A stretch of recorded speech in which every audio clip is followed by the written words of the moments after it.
Parti. Ok, donc aujourd'hui on va voir la partie donc du coup intégration continue, développement continu aussi si on a le temps. Est-ce qu'avant qu'on commence, il y en a qui peuvent déjà dire, qui sont peut-être au courant de ce que c'est et qui peuvent peut-être l'expliquer en quelques mots?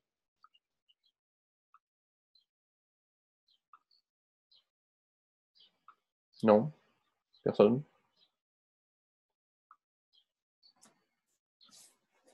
Personne de personne.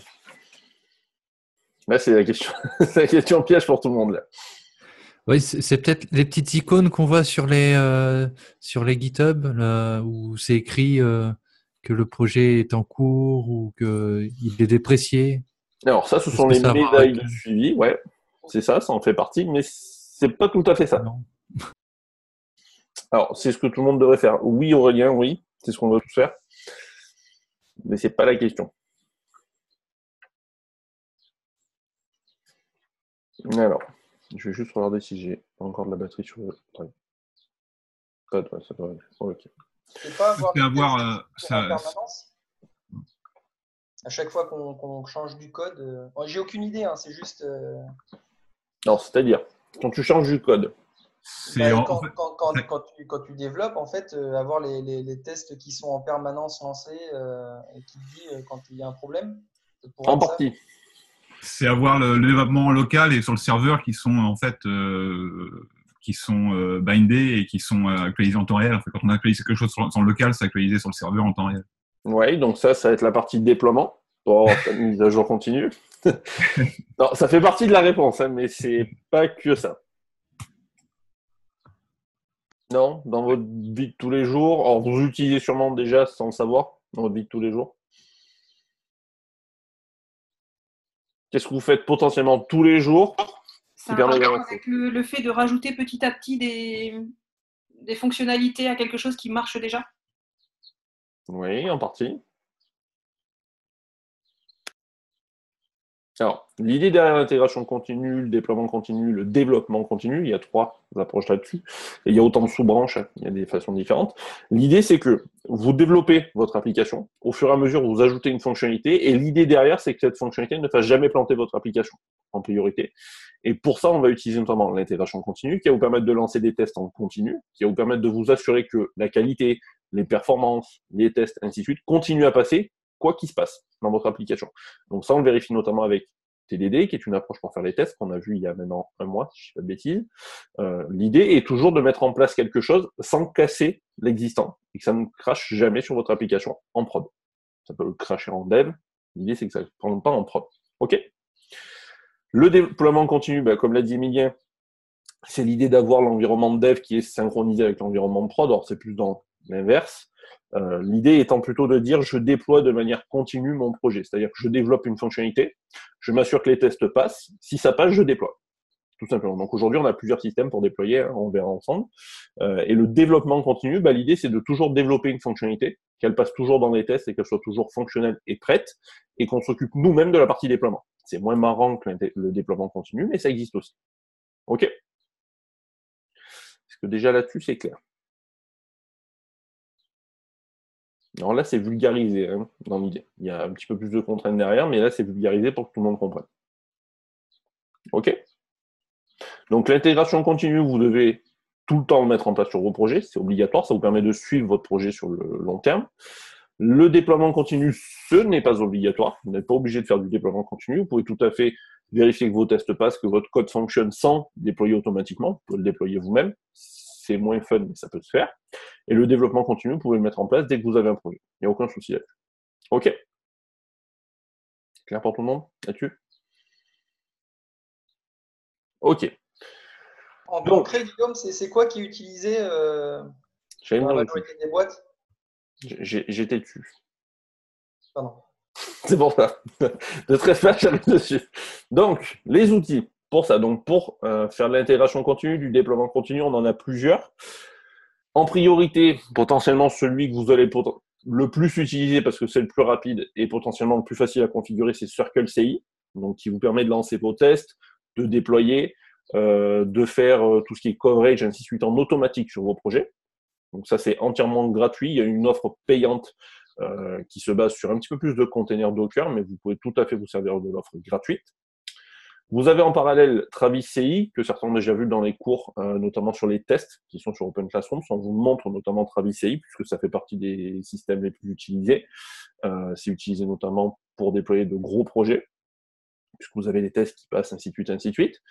Vous avez aussi GitLab, donc qui est une offre un petit peu plus complète, c'est-à-dire que GitLab, vous avez un tableau de suivi, vous pouvez faire vos issues, stocker du code, faire alors ce ne sont pas des pull requests, ce sont des merge requests, faire votre environnement de CI/CD, faire une documentation, faire comme une gestion de projet en fait sur GitLab. Hein.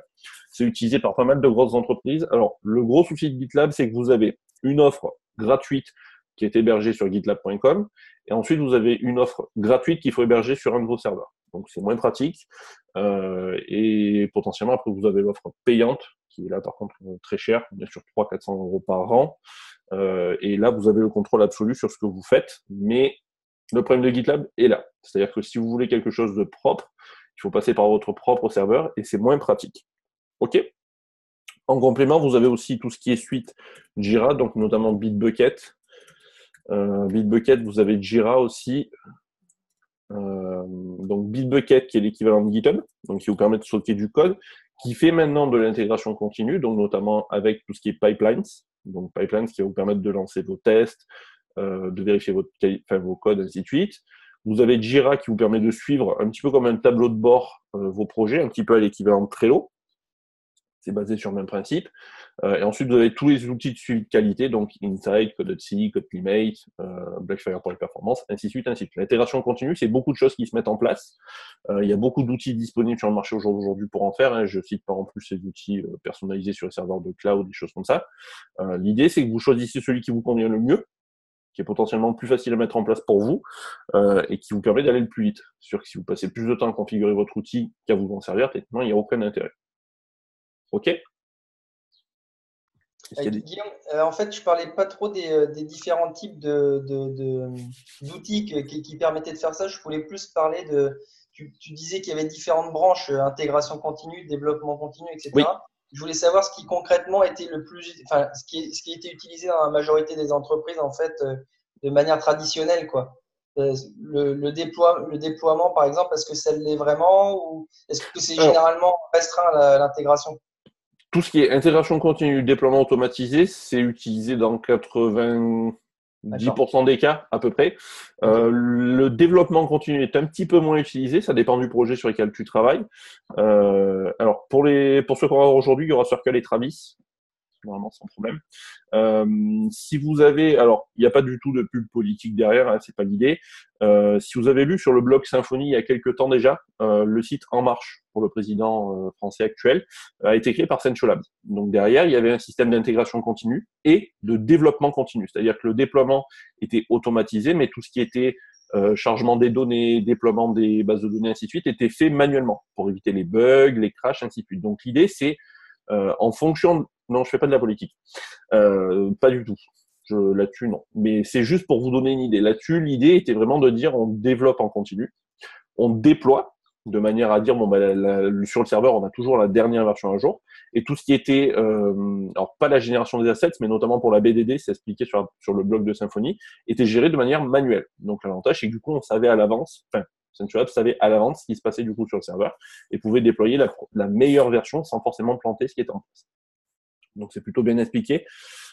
Si vous avez besoin, vous allez sur symfony.com et dans la partie news, vous avez case studies et vous avez les mises à jour. Donc là, c'est plutôt bien expliqué. Là, on vous l'explique. Donc là, normalement, avec Circle CI, Style CI, Insight pour la qualité de code, il y avait pas mal de choses qui sont expliquées. Ça peut être toujours un bon point de s'inspirer de ce qui est fait ailleurs pour comprendre un petit peu comment on le met en place. Vous avez aussi alors qui est une branche à part, mais qui s'appelle le SRE, donc le Site Reliability Engineering, qui est créé par Google, qui est une approche complètement différente de l'intégration continue et du développement continu et aussi du déploiement, qui se base sur l'idée qu'il va falloir toujours déployer plus en étant le plus rapide possible. Ça, c'est la priorité. Et sans forcément faire de rollback, ainsi de suite. Donc, l'idée, c'est que vous soyez capable de développer rapidement, de déployer facilement et que votre site soit toujours en ligne. C'est-à-dire qu'il n'y ait pas de moment où ça casse, où c'est plus en ligne, où ça pose problème, ainsi de suite. Voilà. Ça, il y a plusieurs sujets qui en parlent. Le SRE, vous l'avez notamment sur le book en ligne de Google qui en parle. Voilà. Notamment tout ce qui est test, ainsi de suite, c'est expliqué là-dedans. Ça répond à la question? N'hésitez pas s'il y a des questions là-dessus, parce que c'est quelque chose qu'on ne fait pas nécessairement, mais qui est quand même important pour tous vos projets. OK? OK. Donc, avant de passer sur la partie intégration continue, encore faut-il qu'on prépare notre projet. Est-ce qu'il y en a qui savent à peu près, dans les grandes lignes, ce qu'il faut mettre en place pour pouvoir commencer de l'intégration continue? Outre le fait de faire des tests, bien entendu. Une containerisation en local? Ça peut être utilisé. Non? Alors, pour faire de l'intégration continue, il vous faut, on va dire, 3 choses principales. Il vous faut du code, bien entendu, ça semble logique, des tests qui couvrent ce code, et du moins qui testent ce code, et un environnement préparé pour cette intégration continue. Donc, aujourd'hui, la majorité des outils que vous allez utiliser utilisent Docker. Je suis désolé de vous décevoir. Et notamment les containers. Alors, vous n'êtes pas obligé de connaître Docker pour vous en servir. Ça, c'est la petite subtilité. Par contre, c'est un plus si vous connaissez. Ça peut être pratique si vous avez de la configuration à faire, des choses comme ça. Notamment sur Circle, vous utilisez directement Docker. C'est un environnement Docker qui tourne derrière. Vous n'êtes pas obligé de connaître Docker pour lancer des commandes. La documentation est plutôt complète de ce côté-là. Par contre, ça peut être un plus si vous avez des extensions activées, si vous avez des besoins particuliers. Je ne sais pas, admettons que vous ayez votre base de données, mais que vous ayez aussi, je ne sais pas, un serveur ou quelque chose comme ça qui doit se lancer en plus. Ça peut être pratique du coup de le savoir. OK? Donc, nous, ce qu'on va faire, c'est qu'on va préparer l'environnement local pour le test, donc pour être sûr que nos tests passent et qu'il n'y a pas de souci là-dessus. Et ensuite, on va regarder du coup l'intégration sur Circle en priorité. OK?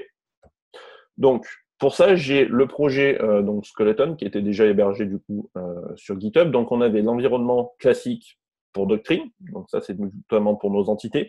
Donc, je crois que c'est Alexandre qui a demandé tout à l'heure. Pour la configuration, donc oui, pour Doctrine, si tu viens changer en fait le dossier pour tes modèles, tu vois, là je l'ai mis dans SRC Domain Models, donc typiquement dans app Domain Models, j'ai changé ici le préfixe et j'ai passé le mapping en XML dans le dossier Doctrine. Donc dans config Doctrine, j'ai le mapping en XML et j'ai été obligé de changer du coup la config pour lui dire maintenant va chercher dans le dossier Models. OK? Ça répond à ta question? Bon, je remonte juste le code. Très bien. OK, nickel.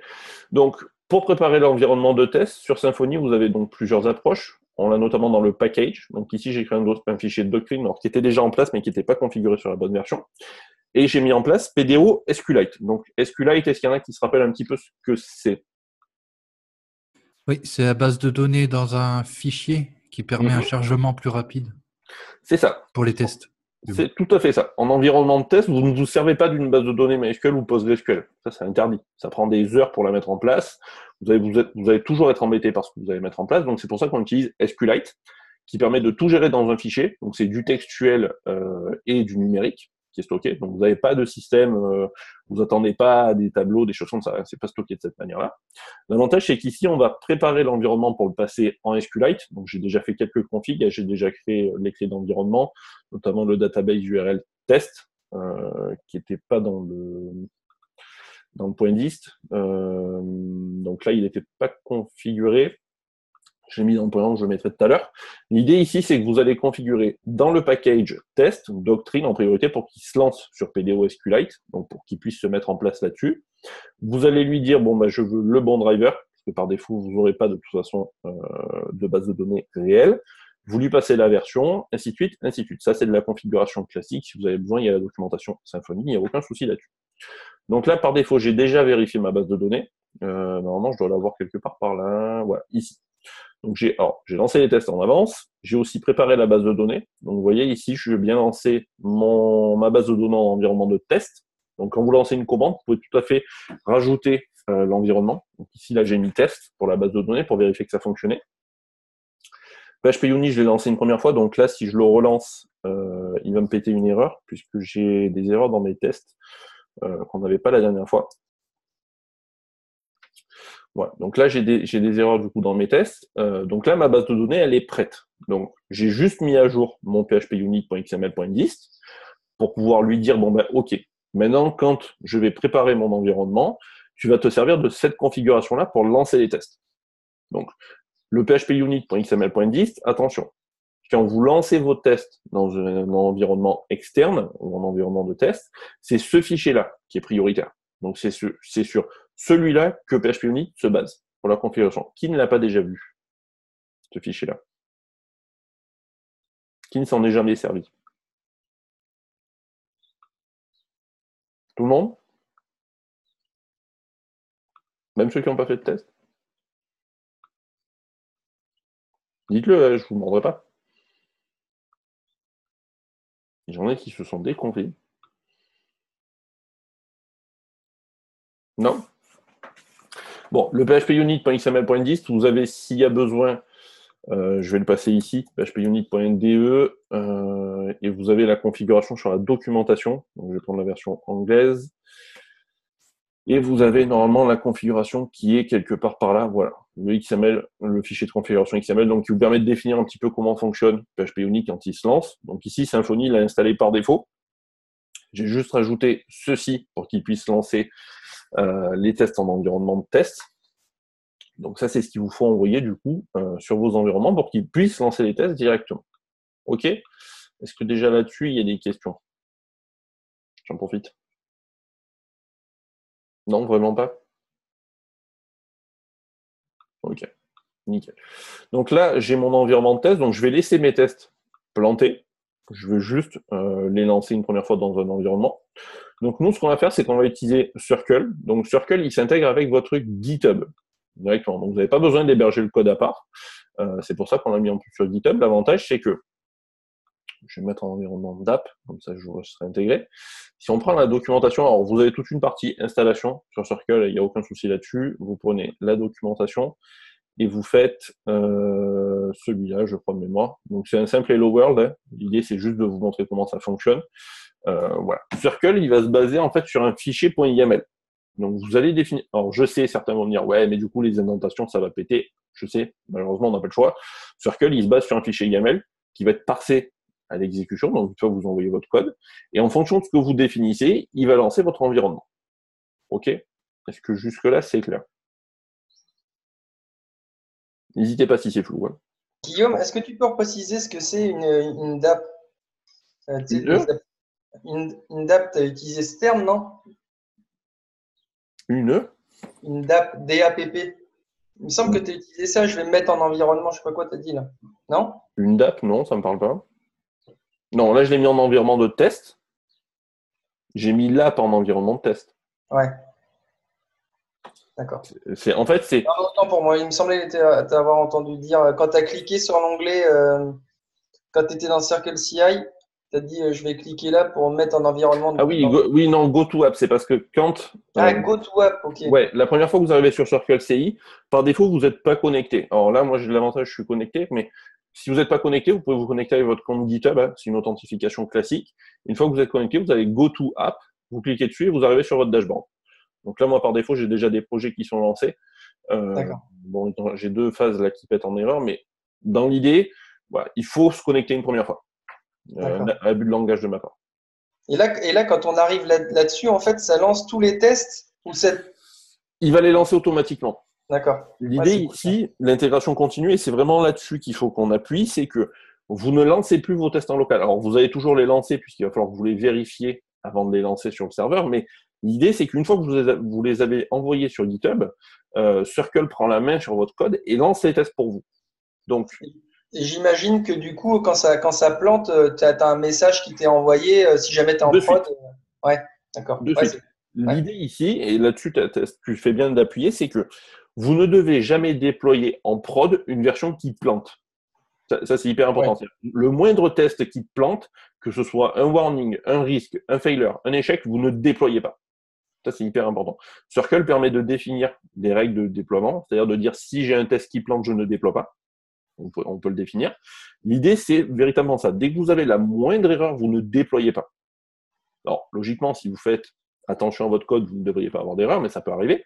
Mais à la moindre erreur, vous n'envoyez pas en prod. Ça, c'est hyper important parce que la moindre erreur qui peut arriver, même sur un test, ça peut être bête, mais ça peut planter votre prod. Ça, vous l'avez sûrement tous déjà eu. Vous déployez quelque chose, vous refreshez la page, vous lancez le test, ça passe, vous refreshez la page, ça plante. ça arrive, ben, vous ne devez pas déployer à ce niveau-là. Donc Circle, lui, va permettre de le définir. Pareil pour Travis, GitLab aussi permet de le faire, ainsi de suite, ainsi de suite, ainsi de suite. Ça, il n'y a aucune contrainte là-dessus. OK. Donc on ne déploie pas une version qui plante. Donc là, dans l'idée. Pourquoi tu disais c'est un fichier YAML et du coup ça va planter les annotations? Tu as déjà utilisé un fichier YAML? Oh oui. Voilà. Tu as déjà eu des erreurs pour les indentations? Oui. Ouais, bah c'est pareil. D'accord. Ouais, c'est ça. Circle, le problème, c'est ça, c'est qu'il se base sur un YAML, bon, comme beaucoup d'outils aujourd'hui sur le CI/CD. Hein. GitLab fait du YAML, Travis c'est du YAML. Enfin, il y a quasiment tous les outils font du YAML. Le problème qu'il y a, c'est voilà, dès que tu vas mettre un espace en trop ou en moins ou sur la ligne mal positionnée, ça foire et tu as ton CI qui remonte en erreur alors que c'est pas tes tests qui plantent. Donc à faire attention du coup là-dessus. Voilà. Guillaume, peut-être une question con, mais faut que je dise bien le truc. Tu dis que c'est basé sur GitHub. Oui, c'est ton code qui est hébergé sur GitHub. D'accord, ok. Donc il se base vraiment sur les commits que tu fais chaque fois. Sur ton code à toi. Chaque fois que tu vas pousser. C'est ça. D'accord. Chaque fois que tu pousses le moindre commit, il prend la main dessus. D'accord, ok. Directement. Automatiquement, il y a un hooks en fait qui s'enclenche. C'est une griffe grosso modo qui se pose sur ton code et qui dit ok voilà, à tel endroit, chaque fois que tu pousses, quoi qu'il arrive, je prends le contrôle. Okay. Et ça, c'est tous les outils qui le font. Travis le fait aussi. GitLab ne le fait pas automatiquement parce qu'il n'est pas basé sur GitHub. Il faut pousser sur GitLab pour qu'il prenne le contrôle. Et la petite nuance, c'est un peu vicieux là-dessus. Mais l'idée, c'est ça. Vous avez la même chose pour Blackfire. Il peut prendre en compte votre code et l'analyser à chaque fois. Okay. L'idée des outils, c'est ça. J'ai la question bête du jour. Du coup, il fait quoi Circle? Parce que Travis, je sais ce qu'il fait, mais Circle, il fait quoi? La même chose, en plus rapide. Ah d'accord. Ok. Simplement. En fait, tu as différents outils qui font la même chose. C'est-à-dire que Travis, lui, il fait je lance mes tests et je permets de déployer mon code. Circle, il fait la même chose. Il y a juste des offres différentes. C'est-à-dire que Circle, il va être plus rapide parce qu'il met en cache. Bon, Travis aussi permet de le faire. GitLab fait la même chose que ça, ainsi de suite, ainsi de suite. Tous font la même chose. Donc tu prends celui que tu préfères en fait. Je pensais qu'ils étaient complémentaires, c'est pour ça. Donc ils sont concurrents. En fonction de ce que tu veux faire, ça peut être complémentaire. C'est-à-dire que tu peux dire, je lance tous mes tests rapides, type par exemple PHP Unit, BIAT, ainsi de suite sur Circle, pour que ça aille vite, et je fais mon déploiement sur Travis. Ça peut se faire, par exemple. Ou alors, tu es parano jusqu'à la limite et tu lances les deux en même temps, les tests partout. Ça peut arriver. Je le fais, donc c'est pour ça. Mais ça peut se faire. Vous lancez tous vos tests sur un, comme ça vous permet de vous assurer que son environnement à lui fonctionne. Vous lancez les mêmes sur Travis. Si les deux matchs, mais après, à vous de voir. Voilà. Écoute, désolé de ne pas s'étonner, mais malheureusement, si tu veux, je préfère en lancer trop que pas assez. Malheureusement, parce que ça peut passer sur un, et c'est déjà arrivé, j'ai déjà eu le problème. Ça peut passer sur Circle et ça peut planter sur Travis. Dans ce cas-là, est-ce que c'est l'outil qui plante ou est-ce que c'est mon code? Si ça passe sur un, c'est potentiellement peut-être mon code qui plante. Donc ça peut sembler bête, mais ne vous focalisez pas juste sur un avis. C'est pas la Bible. Circle, il va pas vous dire ok, ça passe nickel. Voilà. Donc à faire attention là-dessus. Ok? Impeccable. Donc Circle, vous avez une configuration assez simple, donc qui se base sur du YAML. Donc nous, on va le créer automatiquement dans le projet. Donc je vais créer un dossier .circle. Donc ça, c'est mandataire pour Circle. Il va se servir de ce dossier-là. C'est obligatoire, pardon. Pour Circle, il va se servir de ce dossier-là. Et je vais créer un fichier config. Alors c'est YAML tout court, je crois. Je crois que c'est pas YAML directement. Voilà. Donc ici, je vais définir une version. Donc par défaut, c'est Circle 1 ou Circle 2. Circle 1 n'est plus supporté. Il est toujours disponible sur la documentation, mais vous ne pouvez plus vous en servir. Et je vais prendre une configuration déjà en place. Donc ici, alors, je ne vais pas me servir de Yarn, je vous rassure. Mais nous, on va se servir de PHP Unit. Donc, par défaut, Circle, comme je vous l'ai expliqué, il se base sur des images Docker directement. Qui n'a pas vu Docker encore? Que je me souvienne. Donc, 1, 2, 4, 5 avec Anne-Marie, 6 Maël. Emilien, je ne sais plus. Oui, tu l'avais vu, je crois. Je suis en cours. D'accord, donc tu es en cours. Ok, d'accord. Donc 5, 6. Ok. Alors, tu as installé un bundle pour. Justement pour Circle CI. Non, il n'y a pas de bundle. Rien à. D'accord. C'est juste un fichier de configuration. C'est sur le repos, tu l'as dit. Ouais. C'est juste un fichier de configuration. Alors, il y en a certains qui proposent d'installer des bundles ou des SDK, des choses comme ça. Vous évitez. Si ça demande d'installer quelque chose, vous évitez. Le mieux, c'est que ça se plug sur votre code. C'est beaucoup plus simple. Donc, Docker. Donc, pour ceux qui ne sauraient pas, bon, je ne vous mettrai pas le lien sur la documentation, mais vous allez sur docker.com. Hein. L'idée de Docker, en fait, c'est que ça va remplacer votre WAMP, MAMP, XAMPP, ainsi de suite en local, et que vous allez lancer des petits containers qui contiennent votre application. Donc, par exemple, un container Apache, un container PHP, un container Postgre. Vous lancez tout ça et ça vous permet de travailler comme sur un environnement de prod en local. Ça, c'est pour la vulgarisation. Hein. On peut aller beaucoup plus loin. Mais bon, le mieux, c'est que vous lisiez la doc. C'est beaucoup plus simple là-dessus. Et de toute façon, il y aura une session sur Docker. OK? Donc, Circle, lui, il se base sur une image Docker à chaque fois. Et il va attendre de toute façon une image Docker. Donc, pour ceux qui vont s'en servir, vous avez dans la documentation directement, je l'avais déjà ouvert, une liste de toutes les images déjà disponibles. Donc, par défaut, Circle, il vous permet de faire deux choses. D'utiliser soit une image personnelle sur Docker, c'est-à-dire vous construisez votre propre image et vous l'envoyez sur Circle, il se débrouille avec. Donc, notamment si vous avez un Docker file, un racine du projet, si vous avez déjà une config pour vous en servir. Sinon, vous servez directement de ces images à lui. Ces images à lui, elles sont en cache, elles vont beaucoup plus vite et il y a de grosses machines qui tournent derrière pour les lancer. Donc, c'est beaucoup plus simple. C'est pour ça qu'il est plus rapide que Travis. Donc, nous, ce qu'on va faire, c'est qu'on va se servir d'une image PHP. Donc, ici, vous avez la liste des images PHP. Donc, nous, on va utiliser la dernière avec... on va prendre avec Apache pour ne pas s'embêter. Donc, je vais définir ici PHP 2. La version. Donc, comme ça, je lui dis, je veux une image de Circle CI qui soit PHP avec cette version-là. Voilà, tout simplement. On est en 7.2.5. Donc, ça sera la plus simple. Par défaut, la première instruction qui va se passer pour Circle, c'est qu'il va falloir qu'il fasse un checkout sur votre code. C'est-à-dire qu'il va falloir qu'il vérifie tout votre code. Donc, qu'il n'y ait pas une erreur d'indentation, que vous n'ayez pas un souci de config dans le fichier, ainsi de suite, ainsi de suite, ainsi de suite. OK, donc la première chose à faire, c'est ça. C'est de vérifier que Circle comprend bien ce que vous lui demandez. Sinon, il ne pourra pas se lancer plus loin. Ensuite, vous êtes dans un environnement PHP. C'est-à-dire, c'est classique. Si je prends ici PHP Unit, donc là, je suis sur un projet perso. Vous l'avez notamment ici, vous voyez, Composer, Install, ainsi de suite. Donc, vous pouvez tout à fait lancer des commandes Composer. Il est déjà tout prêt sur le projet. Donc, nous, on va prendre le Composer Update pour faire un premier check sur Composer. Alors, attention aux indentations, c'est 4 espaces et pas 2 tabulations ou une tabulation. Sinon, il va vous péter une erreur.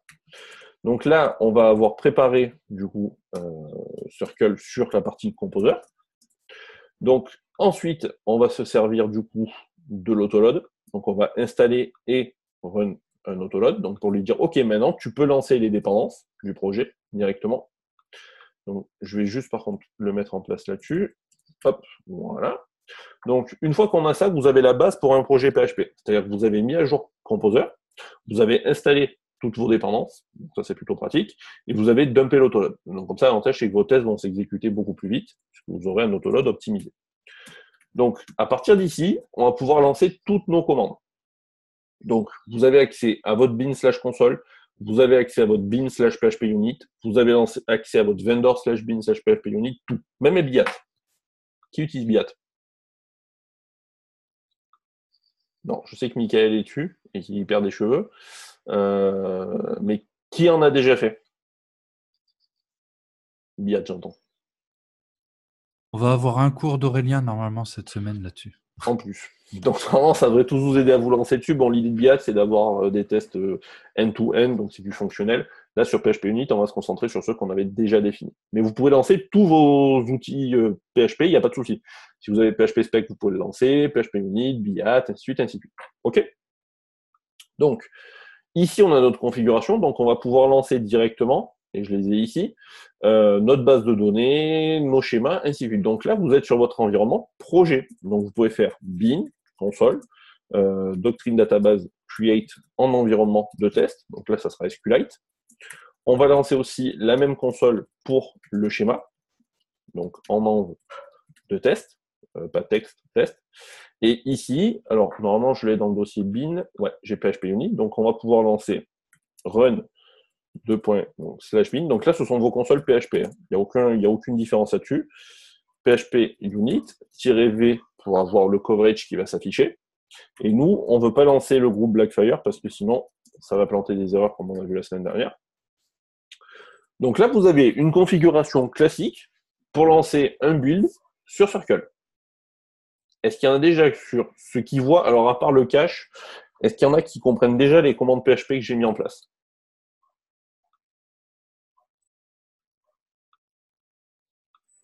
Là, sur ces 3 lignes-là, est-ce qu'il y en a déjà qui ne comprennent pas là ce qui est défini? Bon, outre le PHP Unit, peut-être. Alors, la dernière, on n'a pas testé. Alors, celle qui est ici, en fait, c'est PHP Unit qui est lancé.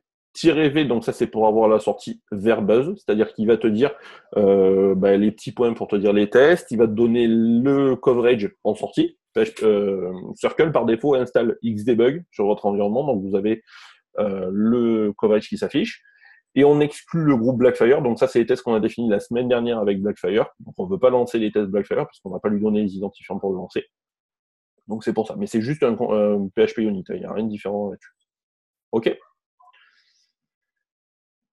Alors, tac. Est-ce que sur ça, déjà, il y a des questions? J'en profite. Non, c'est clair pour tout le monde? OK. Tu as parlé d'un build, c'était quoi exactement? Tu as dit là, on a un build. Un build, c'est juste, pour être plus parlant, c'est une ligne comme ça. C'est-à-dire que tu lances quelque chose. Tout simplement. C'est dire à Circle, OK, j'ai un build qui va s'appeler PHP Unit et je veux que tu fasses ça à l'intérieur. C'est une instruction pour dire tu lances quelque chose. Donc là, j'ai PHP Unit, mais je pourrais définir le même pour BIAT, si j'avais. Un build, c'est juste une étape dans ton intégration continue. Tu vas lui dire, OK, lance ça. OK. Voilà, tout simplement. L'idée, c'est... c'est pas un test à proprement parler, mais c'est une phase dans laquelle tu lances tes tests. Donc là, c'est PHP Unit directement. OK? Donc, je vais juste passer ma variable dans le BIAT, dans le env.dist, parce que je ne l'avais pas mis, et je ne veux pas du coup mettre les identifiants à l'air libre là-dessus. Donc, je lui passe du coup le fichier dans lequel je vais avoir ma base de données en environnement de test.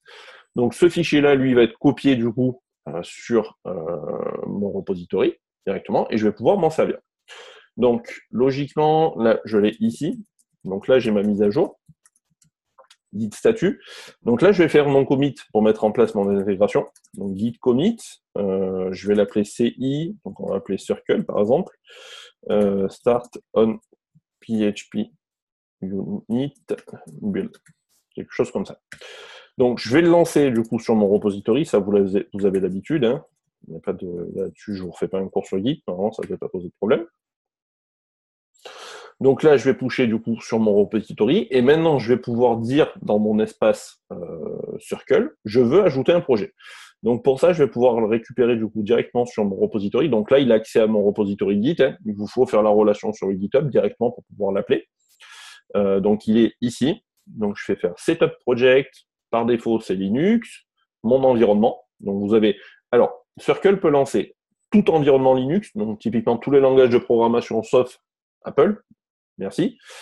Et un environnement macOS. Donc macOS, ensuite, c'est pour si vous faites des applications natives sur Mac.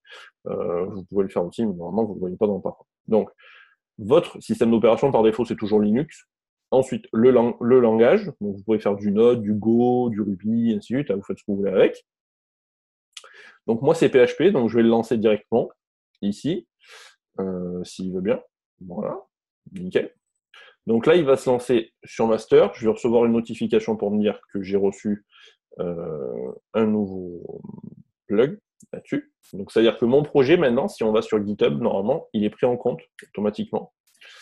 Donc là, il m'a mis à jour. Et si je vais sur master, donc vous voyez, maintenant, j'ai la petite vignette qui me dit « Coucou, Circle CI a pris en compte ton code. » Donc, vous l'avez ici. Alors, c'est hyper minuscule, mais l'idée, c'est que voilà. Maintenant, Circle CI, à chaque fois que je vais pousser quelque chose, il va prendre le contrôle sur mon code et faire quelque chose avec. Donc, en fonction du fichier de configuration, bien entendu, si vous ne l'avez pas, il ne se lancera pas. Donc là, par défaut, il ne me l'a pas pris encore sur la branche. Donc, je vais pouvoir le définir directement. Branche.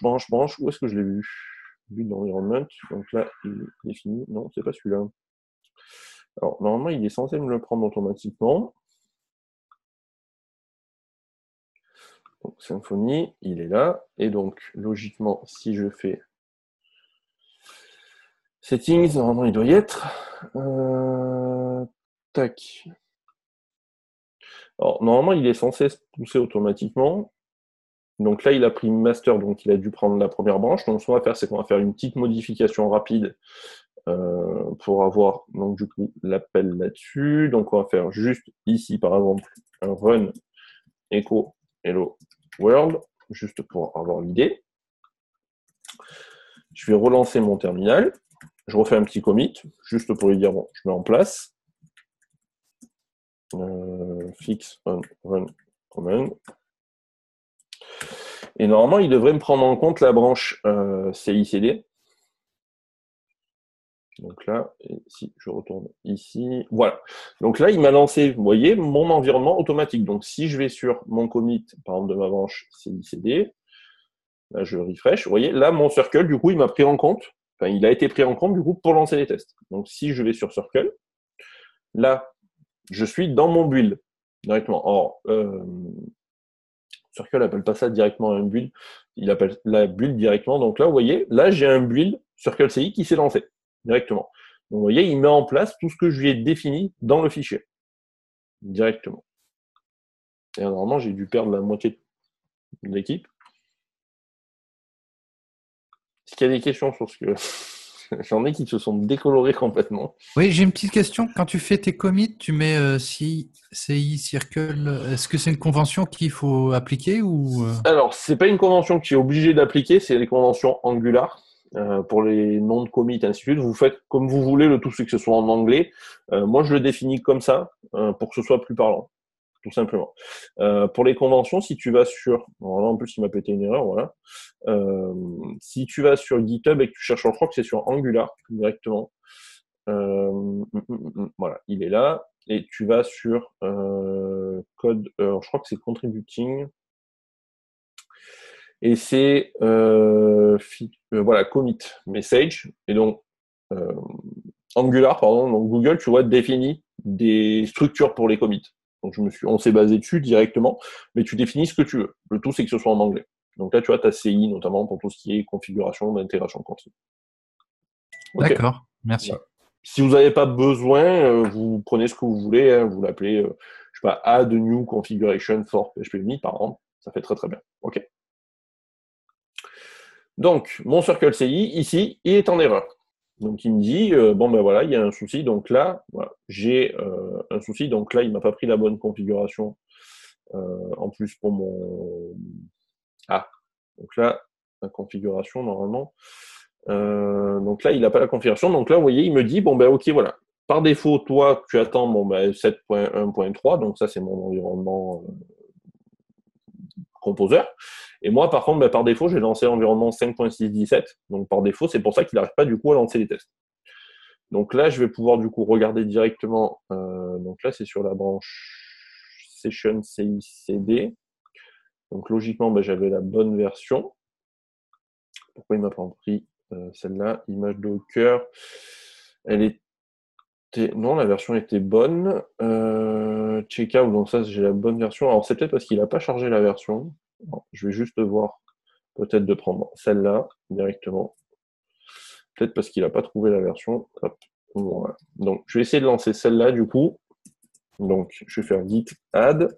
Je refais un commit. Je lui dis, bon, c'est CI, c'est pour ma console de Circle. Fix on PHP version. Directement. Et j'essaie de relancer, du coup. Donc, je repousse mon commit. Donc là, Circle va se remettre en place, du coup, pour l'intégration. Donc là, il remonte automatiquement. Vous voyez, c'est assez rapide, hein, parce que le temps que ça remonte sur GitHub, il est presque plus rapide que moi pour refresh la page. Donc là, normalement, j'ai configuration. Alors, par contre, il ne me trouve pas le fichier. Alors, c'est peut-être parce que je ne l'ai pas appelé correctement. .circle CI, et moi, j'ai mis .circle, je suppose. Eh ouais, bien entendu, comme un gros boulet que je suis. Donc, c'est peut-être pour ça, du coup, qu'il ne trouvait pas le fichier. Donc, je refais un commit. Git add, git commit. Donc, on a dit CI pour circle. Fix on folder name. Là, comme ça. Donc, du coup, faites attention sur le nom du dossier pour Circle. C'est .circle.ci et pas juste .circle. Sinon, bon, bien entendu, ça ne va pas fonctionner. Donc, alors, qu'est-ce qu'il me dit? Pourquoi build, ouais, donc c'est qu'il n'a pas dû trouver le truc, c'est parce que j'ai pas mis le workflow. Tac. directement. Donc, je vais revenir juste sur cette partie-là, vous en faites pas. Juste, je la mets en place pour qu'il se lance et je vous explique tout ça. Donc là, je vais être unit test. Je crois que ça fonctionne comme ça. Et je vais mettre PHP unit. Oh, je peux la taper, disons. PHP unit. Et donc là, je vais devoir du coup refaire un commit. On workflow. Donc logiquement, là, ça devrait passer. Normalement, si je dis pas une erreur. Donc, voilà. Donc là, il me le place en queue directement, donc il va me la lancer. Voilà, nickel. Donc, je m'explique. Je vais voir déjà si j'ai perdu personne. S'il y a personne qui a sorti une corde et qui s'est tendu entre-temps. Pour moi, non. J'ai tout le monde. J'ai perdu personne là-dessus. Si, j'en ai certains qui se sont déconfinés, mais c'est pas grave, je reviens dessus. Donc, Circle, je me réexplique. Comme je vous l'ai montré tout à l'heure, par défaut, vous voyez, Circle, il vous donne une première version pour afficher Hello World. Ok, super. Par défaut, Circle, quand vous définissez au moins un build, il attend le mot-clé build. C'est pour ça qu'ici, vous avez l'erreur. Quand il m'a lancé le test, il m'a dit je ne trouve pas un job, alors lui il appelle ça un job à proprement parler, qui s'appelle build. Donc tout simplement parce que moi j'ai donné un nom à mon build. Si vous regardez le fichier, je l'ai appelé PHP unit. Donc je ne l'ai pas appelé build. Donc du coup, lui, il ne peut pas l'appeler comme il devrait l'appeler automatiquement. Pour ça, si vous avez PHP unit, Biat, encore, ainsi, ou même Webpack, pour ceux qui font du Webpack, si vous donnez un nom à votre build, donc à ce qui va se lancer, par défaut, Circle ne le lancera pas. Pour ça, il va falloir définir un workflow. Donc, qui sait ce qu'est un workflow? Pas forcément dans Circle. Hein. Non? C'est un processus de travail qu'on respecte. Enfin, c'est un enchaînement de tâches qu'on respecte. C'est ça. L'idée de Circle, c'est la même chose pour le workflow. C'est-à-dire que si vous ne définissez pas la bonne procédure pour lancer quelque chose, il vous dira non automatiquement. Donc un workflow, vous pouvez en définir autant que vous voulez. Ici, j'en ai défini juste pour les tests unitaires. Donc je lui dis la version, par défaut c'est 2 puisque c'est Circle. Je lui donne le nom du workflow, donc comme ça il va me lancer le workflow unit_test. Je lui donne le travail qu'il va devoir lancer qui s'appelle PHP unit, donc qui est celui ici. Si j'avais défini build directement, j'aurais pas eu besoin de cet appel-là. Là, c'est parce que je voulais le nommer correctement avec PHP unit. OK? Donc maintenant, on va regarder. Si en plus tu as du Beat, dans ton job, tu rajouteras une ligne en dessous avec Beat en plus. C'est ça. Ici, tu pourrais tout à fait dire, donc je reprends le même code, ici, tac, je le copie ici, je l'appelle Behat, et ensuite, c'est les instructions qui changent. Tout simplement. Ça pose aucun problème. Tu peux dire et rajouter une petite ligne ici, par exemple, donc tu l'appelles E de E, donc pour hand-to-hand. 3, 4, je lui dis jobs. En fait, attention, c'est 4 espaces. Et ici, je lui lance par exemple Biat, tout simplement. Donc, ça vous permet de mieux découper ce que vous mettez en place. Parce que vous voulez peut-être lancer d'un côté vos tests unitaires, puis de l'autre vos tests fonctionnels, ainsi de suite, ainsi de suite, ainsi de suite. Donc, du coup, ça vous permet d'être beaucoup plus rapide là-dessus. Alors, je sais que la configuration n'est pas forcément rapide, mais au moins, ça permet d'être plus efficace sur les tests que vous lancez. Donc, comme j'ai pas de Biat. Donc ici, il me dit, voilà, ok, super. Donc, il a bien réussi à m'afficher Hello World, aucun souci. Il a fait la mise à jour de Composer, automatiquement. Il m'a mis en cache la version de Composer, donc pour me dire, ok, Composer a été mis à jour, donc maintenant, je le mets en cache, comme ça, la prochaine fois, il n'y aura pas à me faire la mise à jour. Il a installé toutes mes dépendances. Donc ici, vous les avez toutes, hein, même si c'est en environnement de dev et de test, il est allé très vite. Il a mis 17 millisecondes. Ça, c'est plutôt rapide. 17 secondes, pardon. Donc, ça devait être super lourd à l'époque quand tu devais utiliser le. Enfin, quand il n'y avait pas Flex, quoi. Quand il n'y avait pas Flex, ça te prenait 1 minute 30 à peu près. Ah ouais, d'accord. Donc c'est pour ça que maintenant on utilise Flex. Pour créer le build peut prendre beaucoup de temps. Alors là, le build, en plus, il est en erreur. Là, il m'a pété en erreur, mais là, tu vois, il m'a mis 1 minute 10 à peu près. Mais sur certains builds qui sont très costauds, là, j'en ai par exemple ici, j'en ai un notamment là sur Biat, donc avec beaucoup de tests Biat. Là, je prends 3 minutes à peu près. Ouais, 3 minutes 30, tu vois. Et j'ai beaucoup de tests. Si je monte la sortie Biat, j'ai énormément de tests qui sont lancés. Alors là, il n'y a pas beaucoup finalement sur celui-là, mais dans l'idée, plus ton build est long, plus ça peut prendre de temps du coup pour s'exécuter. Donc en plus, si tu as beaucoup de dépendance sur ton Symfony, ça peut être très long. Du coup, à se lancer correctement. Donc c'est pour ça, faites des petits projets rapides, ça va plus vite. Donc là, il me pète une erreur parce qu'il me dit bon, ben, l'extension zip n'est pas installée sur PHP, par défaut. Donc, merci l'environnement Circle.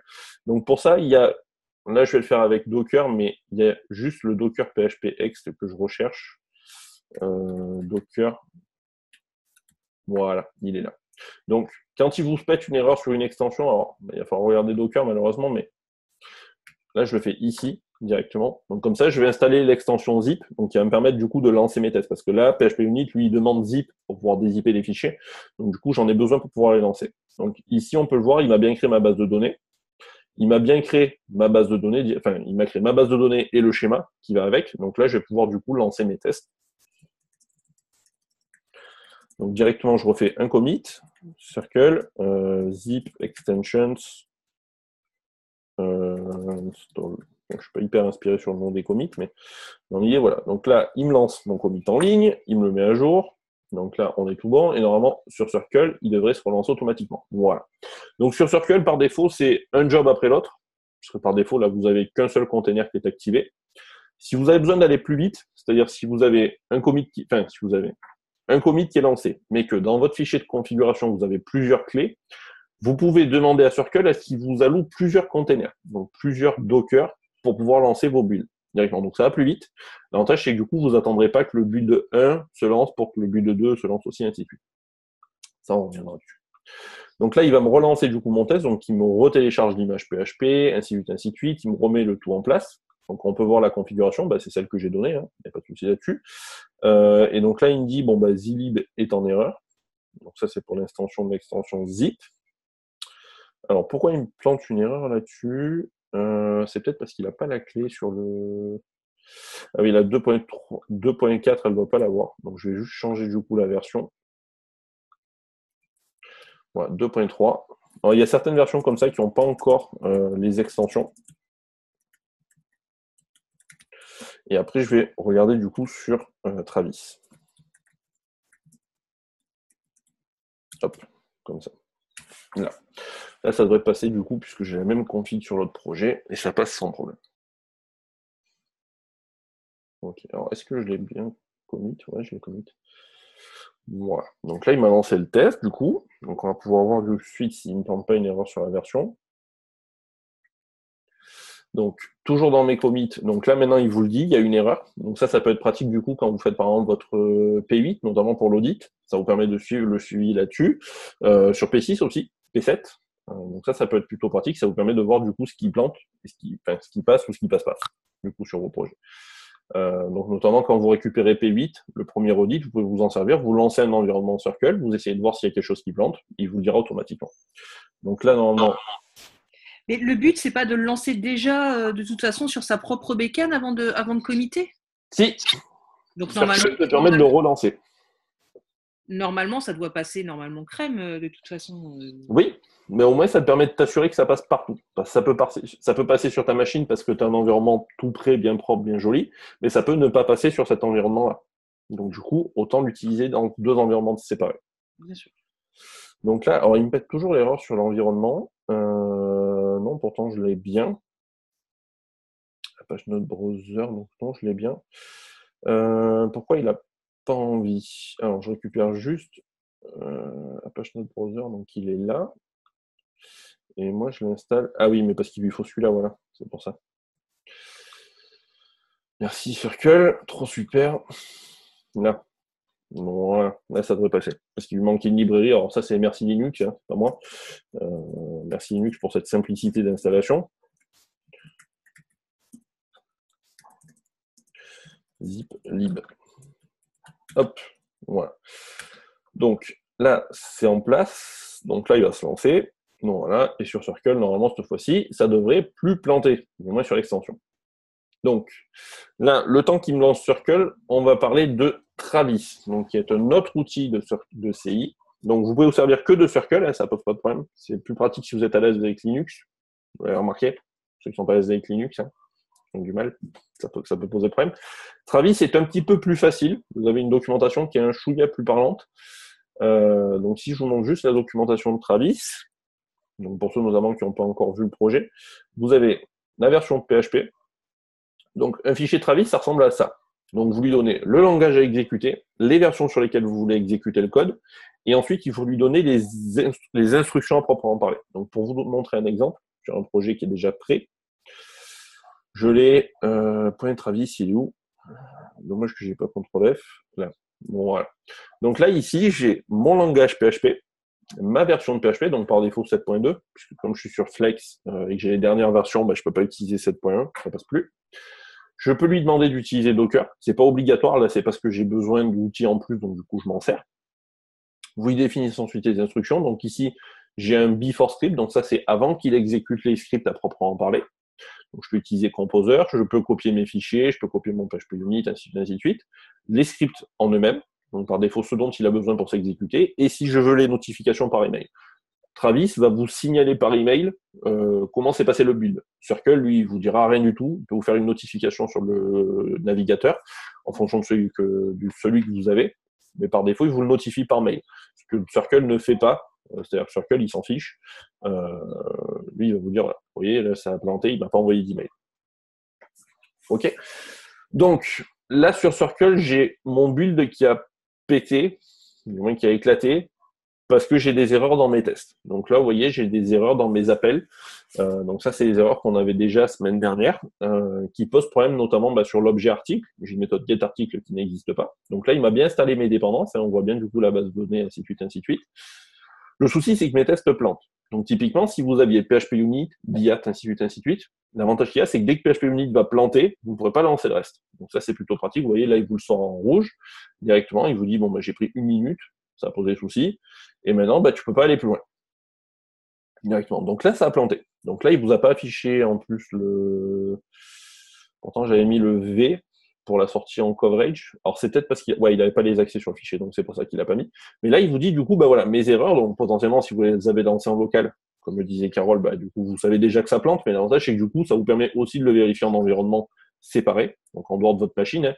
Imaginons que sur votre machine, vous ayez 7.2, et que sur Circle, vous avez 7.2.3. Il y a des patchs qui ont été appliqués, peut-être que ça passe, ça peut arriver. Donc là, du coup, ça vous permet de le vérifier. OK? Donc, toujours en local, et ensuite sur l'outil de CI/CD, directement. Comme ça, ça vous permet de vous assurer dans tous les cas que vos tests plantent ou qu'ils passent, directement. Donc là, si je le... Alors, je l'ai lancé déjà en avance. Merci pour la session. J'ai lancé les tests. Donc, si je les relance, du coup, donc j'ai la même erreur que sur Circle, donc ce qui signale déjà que mes deux environnements sont bien synchronisés. Il n'y a pas de souci. Donc, je vais prendre mon article test, directement, donc test. Donc, ça devait être dans domaine. Voilà, article test. Donc là, il me dit get article qui n'existe pas. Alors, pourquoi article est bien un article, logiquement. Get article. Alors, pourquoi j'avais défini article test? C'est une très bonne question. Donc ça, c'est content. Donc c'est plutôt get content, je pense. J'aurais dû appeler. Donc je vais pouvoir définir get content. Alors là, je fais pas du TDD. Hein. Venez pas me flageller en place publique. Tac. Alors, tac, tac et tac.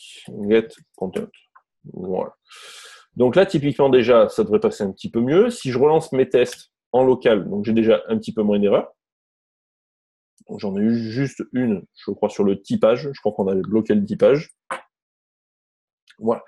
Donc là, il me dit, bon, bah, get content, par défaut, ça doit être un string. Tu m'envoies un entier. Donc, ce que je peux faire, c'est que soit je fais sauter le test, soit j'applique une conversion directement. Donc, comme ça serait 35. Directement. Alors là, j'ai triché sur le test. Normalement, vous ne devriez pas le faire comme ça. Mais là, c'était pour vous montrer directement. Donc là, mes tests déjà passent un petit peu mieux. J'ai mon test fonctionnel, non, mon test classique qui fonctionne toujours pas sur mon action. Mais ça, je peux facilement le corriger. Si je prends mon UI, action, home action test, donc il me dit, c'est quoi? C'est handle request qui est nul. Donc call to remember function handle request nul. Wrong form handling. Alors, c'est lequel? Donc, ça doit être celui-là, du coup, qui plante. Pourquoi? Ah oui, mais parce qu'il n'a pas le test. Et parce que lui, il va rien renvoyer. Comment je pourrais tricher là-dessus? Moi, je vais faire sauter le test, ça va aller plus vite. Je n'ai pas envie de m'embêter là-dessus. Et là, normalement, ça devrait tout passer. Voilà, nickel. Bon, là, j'ai corrigé le problème, mais logiquement, vous n'êtes pas censé le faire comme ça. Donc là, je vais relancer mes commits. Donc là, je lui dis, bah, c'est mes tests. Par défaut, c'était entity and action. Et je dis fix on content call and form and read, par exemple. Donc là, je relance mes tests directement. Donc je repush tout mon code, et là, normalement, il devrait passer au vert automatiquement. Donc là, Circle va le mettre en queue, donc par défaut, il attend de pouvoir le lancer. Il va pouvoir se lancer automatiquement, donc là, je l'ai bien sur mon commit, il est bien remonté logiquement. Donc là, il est en attente. Là, il s'est mis en place, donc là, il va se lancer tout seul. Et donc, mes tests devraient passer. Donc, une fois que ça passe sur Circle, vous êtes assuré que c'est bon. Donc après, vous pouvez faire ce que vous avez besoin derrière. On va gêner. Alors, Hugo, si tu supprimes, alors si tu as un test qui plante, que je te vois le supprimer, ça va pas le faire. Là, je l'ai supprimé pour aller plus vite, mais l'idée, c'est que vous devez au moins vous arranger pour qu'il passe. Même si vous faites des bidouilles derrière, peu importe un peu ce que vous faites, mais au moins le faire passer. Voilà. Là, je l'ai pas. Alors là, je l'ai fait sauter directement, mais en fait, si je l'avais laissé, le problème, c'est que ma méthode handle request, vous le savez, retourne un formulaire. Donc, il aurait fallu que je fasse. On t'en veut pas. Alors, je sais que tu m'en voudras pas, mais pour montrer l'idée de ce qu'il aurait fallu faire, il aurait fallu que je crée un mock de mon form interface. Donc, directement, comme ça. J'aurais pu faire 10 form factory, donc method, donc j'aurais pu dire handle, alors ça serait create will return, donc je vais lui passer form interface directement, et ensuite il aurait fallu que je fasse form interface method handle request will return self. Donc pour lui dire comme ça au moins tu te retournes automatiquement. Logiquement, si je relance mes tests, c'est un peu il va me péter les erreurs sur autre chose, je pense. Voilà, là mon test il passe du coup. Donc là j'ai juste modifié ça. Hein. Alors, venez pas dire mais qu'est-ce qu'il a fait, j'ai rien compris. Je l'explique. Votre form factory, la méthode create, elle retourne le formulaire. Donc par défaut, c'est une form interface qui est renvoyée. Donc ici, je crée juste un mock de form interface, j'ai pas besoin de créer un vrai formulaire. Hein. Là, je suis dans un test unitaire, donc j'ai pas besoin de m'embêter à tout créer. Je dis que mon form factory méthode create, elle va retourner mon form interface, et que form interface, comme il a la méthode handle request, puisque c'était handle request qui posait problème, je l'ai, je sais pas où, ici, voilà, handle request. Par défaut, je dois retourner 10, donc moi-même. Donc, pour tricher, on va dire, sur le retour et éviter d'avoir à soumettre tout le formulaire, je dis que ma méthode handle request, il retourne l'objet qu'il a appelé. Donc, par défaut, c'est form interface qui est renvoyé. Donc là, du coup, le test, il est corrigé. Je vais pouvoir, pas du tout ici. Voilà. Comme ça, au moins, vous aurez la bonne pratique et vous ne ferez pas tomber des... Donc ça, c'était... Vous ne ferez pas tomber des tests pour rien. Fix on handle request.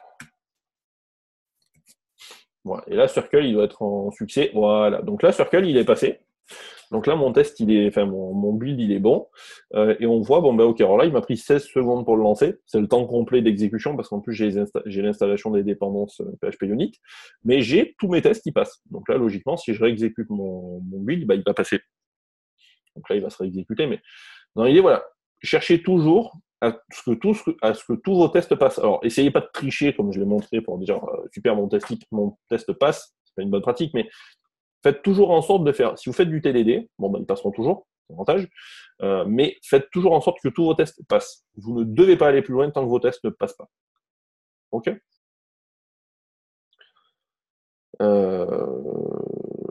Voilà. Et au moins, Aurélien ne râlera pas. Et Hugo, alors pourquoi une après-midi de boulot en 2 minutes ?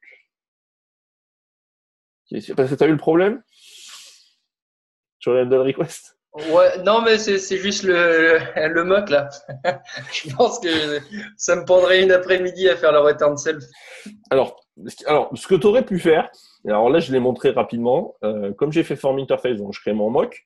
Ce que tu aurais pu faire, alors le will return self c'est facile parce que la méthode m'a été renvoyée, mais si jamais tu la connais pas, tu peux faire will return et tu lui passes lui-même. Alors attention, c'est dégueulasse, c'est-à-dire que c'est vraiment hideux de le faire comme ça fonctionne, hein, il va te retourner quand même trou.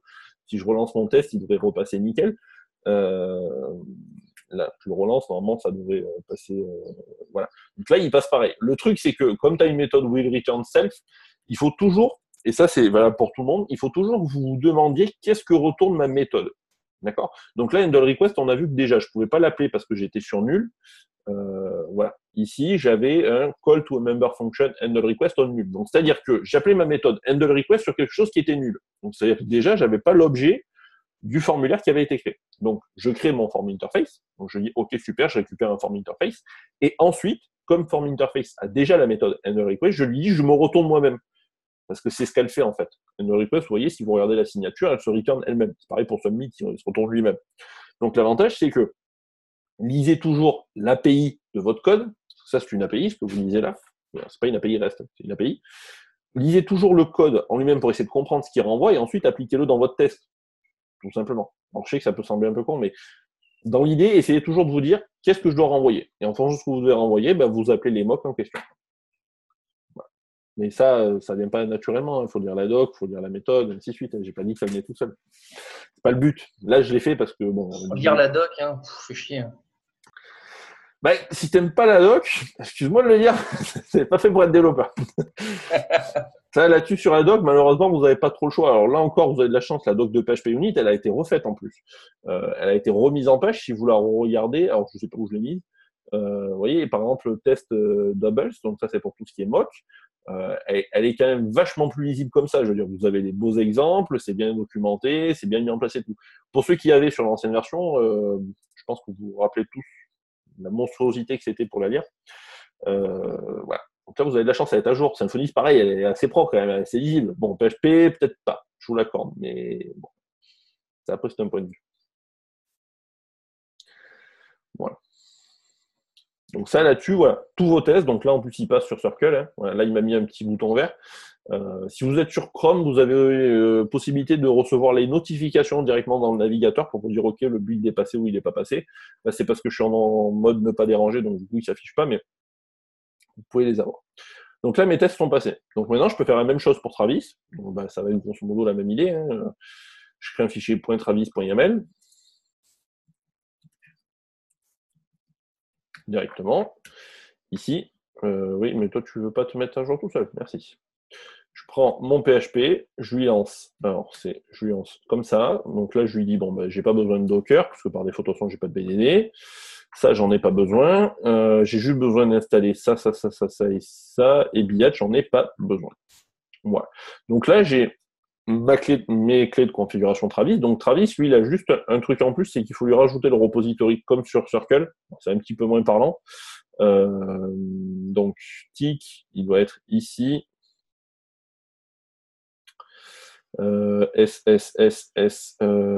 Symfony Practice, il est où? Je l'ai pas vu. Non, il doit être par là. Symfony Practice. Là, voilà. Donc là, vous l'activez.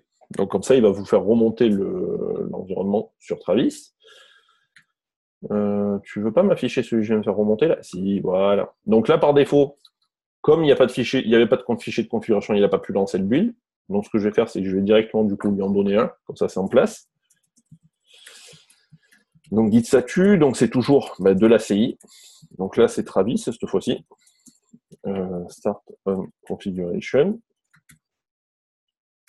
Je relance du coup mon build. Alors Travis, il est un chouïa plus long quand même que Circle. Circle, vous avez un accès quasi instantané sur vos commits.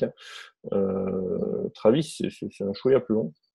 Donc là, vous voyez, voilà. Donc quand vous avez plusieurs outils qui se lancent en même temps, c'est pareil quand vous avez Insight. Hein. Si vous avez Insight en plus qui se lance, il se lance en plus. Là, j'ai Circle qui se lance au premier coup et j'ai Travis qui s'est lancé. Donc là, si je regarde par défaut, je refresh. Normalement, Symfony Practice. Alors là, je sais pas. Voilà, il m'a pris la branche. Donc là, j'ai mon build Travis qui se lance. Donc j'ai ma configuration qui n'a pas changé. Hein. Alors par défaut, c'est du JSON qui est exécuté derrière. Ne me demandez pas pourquoi, hein, Travis, il réexécute en JSON. Hyper pratique. Donc là, j'ai mon log qui va s'afficher. Donc pour ceux qui s'en sont déjà servis, il n'y a pas une grosse différence. Là, j'aurai ma petite vignette qui va se mettre à jour. Donc normalement, mes tests devraient passer sans problème. Donc là, je peux avoir, donc là, il a le network qui passe nickel. Circle, lui, il va passer tout seul, puisque les tests n'ont pas changé. J'ai juste rajouté un fichier pour Travis. Donc ça ne devrait pas poser de souci là-dessus. Il va aller chercher mon code. Donc là, on le voit ici, il fait un git clone de mon projet directement. Alors lui, il va plus vite, puisque du coup, il a des accès réseau bien meilleurs que les miens. Hein. Il installe PHP 7.2, parce que par défaut, il n'était pas installé. Ainsi de suite, ainsi de suite, ainsi de suite. C'est la même idée. C'est-à-dire que ce soit Travis ou Circle, c'est la même chose qui se lance en fond. C'est le même process. C'est-à-dire, je télécharge ton code, je mets en place mon environnement, je lance ce que tu m'as demandé. Circle va plus vite, parce que là, vous voyez, il est déjà sur l'extension, alors que Travis, lui, il est à peine sur l'environnement PHP. Donc là, il m'a installé les dépendances. Il est allé plus vite sur cette partie-là, puisque lui, le cache, il a déjà. Là, bon, j'avais pas le fichier, super. Qu'est-ce que j'ai laissé qui n'allait pas? Ah bah oui, mais le BIAD, je l'ai pas, je suis bête. Git commit, et donc du coup, je peux faire CI, donc Travis, fix on BIAT call. Donc là, directement, je fais comme ça. Donc là, comme ça, il va me relancer mon test. Alors, Circle va toujours passer, parce que lui, du coup, il n'a rien à faire. Là, vous voyez, il n'a rien à installer, donc il me dit directement. Par contre, du coup, Travis, il va repasser un test, une nouvelle fois. Donc là, il va aller un chouïa plus vite cette fois-ci, parce qu'il a déjà installé une première fois vos dépendances. Donc, il y a un moyen pour mettre en cache toutes vos dépendances sur Travis. Vous pouvez le définir, il n'y a pas de souci. L'idée, c'est vraiment de pouvoir mettre en place un maximum de choses et un maximum de, on va pas dire de garde-fous sur vos projets, mais c'est un peu l'idée. D'être sûr que voilà, ça passe partout. Donc là, Circle, il va passer normalement, il est un poil plus lent. Voilà. Là, il est passé, et du coup, le dernier va passer aussi, puisqu'il est pareil. OK? Alors, je regarde si. Et donc, Guillaume, l'intégration continue, donc c'est ce qu'on vient de faire, Ouais. c'est en fait avoir en permanence l'un de ces outils qui tourne pour nous dire si les tests passent et si à quelconque moment ça plante, on corrige les bugs avant de continuer. Avant de continuer, c'est la priorité. C'est-à-dire que tu ne dois pas enclencher une autre fonctionnalité ou un autre développement dès que tu as quelque chose qui plante. Dès que tu as un test qui plante, tu ne vas pas plus loin. D'accord. Mais dans le bilan, on continue quand même à lancer en local les tests ou pas? Oui. Parce comme la remontée Carole, tu dois toujours les lancer. Ça m'arrive beaucoup plus souvent de lancer les tests que de faire des commits finalement, quoi. C'est peut-être une erreur. Alors après, c'est une appréciation. Les commits, il faudrait que tu en fasses le plus souvent possible pour conserver une trace de ce que tu fais. Bah, si tu en fais un par jour, c'est pas assez. Ah d'accord, parce que moi on m'a dit que je committais trop, quoi. Putain, alors c'est ça, d'accord. Je préfère que tu fasses 500 commits, mais que à chaque commit, il y ait quelque chose qui fasse réellement quelque chose et qu'on voit ce que tu as fait, plutôt que tu fasses 3 commits dans l'année et que par contre, dès qu'on va merger ou rebaliser ton code, ça plante tout le code et qu'on se retape tout le code en même temps. D'accord, ok. Voilà. Ouais, parce que globalement, j'en fais un ou deux par jour, mais j'aurais pu en faire beaucoup plus. Ça devrait être beaucoup plus. Généralement, c'est tu développes quelque chose, tu testes, ça plante, tu peux faire un premier commit pour dire, bon, bah ok, je fais un commit pour dire, j'ai fait mon test, ça plante, puis ensuite tu travailles sur ton test, tu fais en sorte que ton code fonctionne, et là tu fais un commit pour dire, ok, ça passe. Ah ouais, d'accord. Mais si je te montre... Mine de rien, je pense que ce serait pas inutile d'avoir une petite demi-heure sur Git. Tu sais, pas pour parler de l'installation et tout, mais des bonnes pratiques, etc. Je pense que ça ferait pas de mal. Enfin, moi de mon côté, en tout cas, à l'occasion. Je suis assez d'accord avec avec Laurent sur le serial committer. C'est un peu ça en fait. C'est Git, vous pouvez faire très peu de commits. C'est-à-dire, tu peux faire un commit par semaine ou il s'en fiche. Tant que tu travailles sur ton code, ça fonctionne. Le problème de faire un commit par semaine, c'est que tu vas faire beaucoup de code en une semaine. Mais qu'est-ce qui te certifie que dans une semaine, tu te rappelleras de ce que tu as fait? Parce que, même moi, ça m'arrive. Ça m'est déjà arrivé de devoir faire un commit et de me dire, mais putain, qu'est-ce que j'ai fait au début, quoi.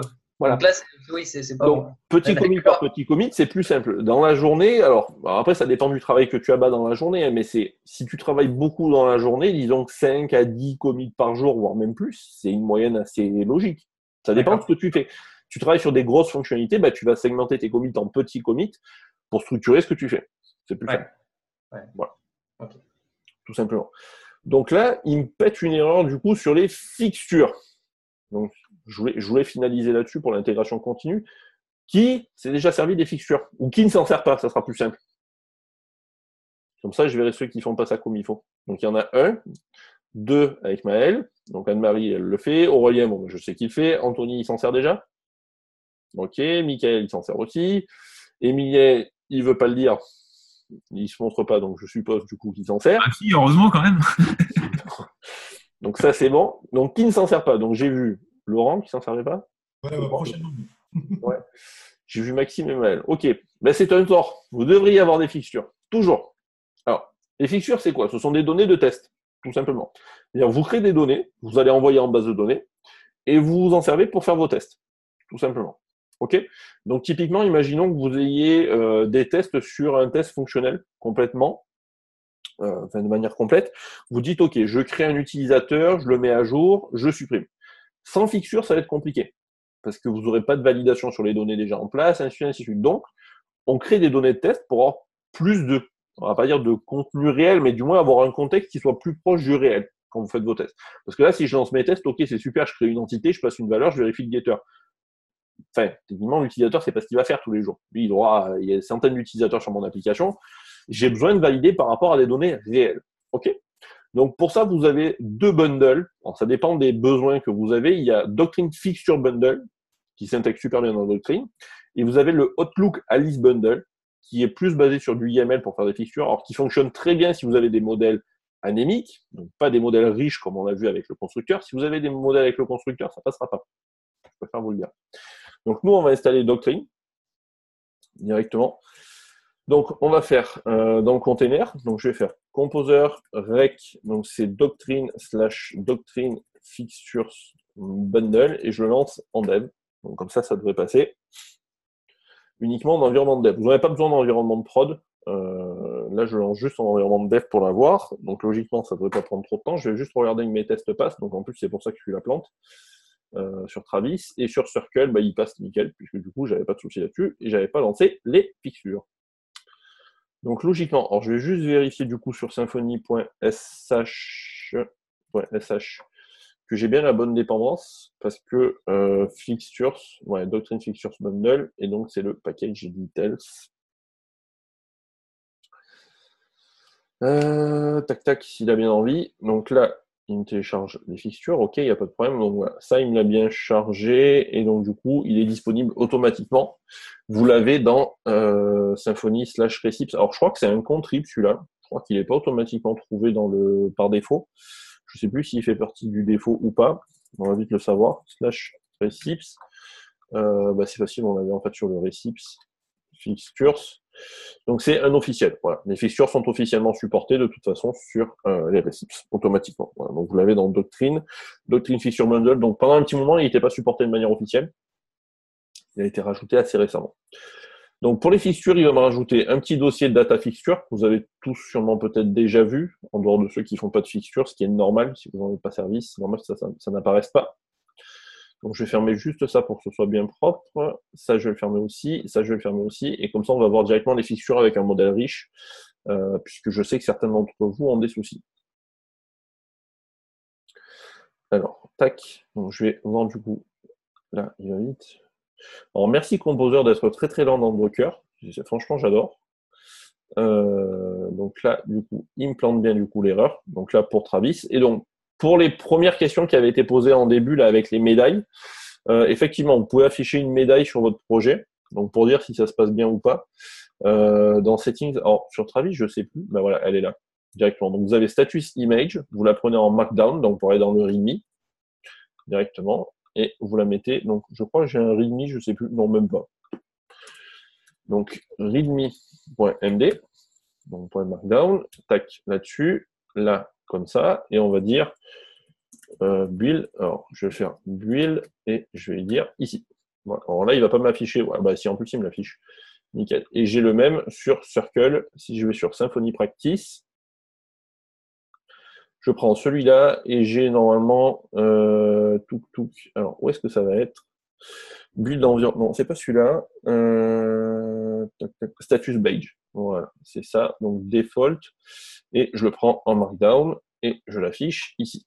Voilà. Donc ça, c'est juste pour vous la péter en société pour dire, ok, super, mes builds passent, je suis trop fort.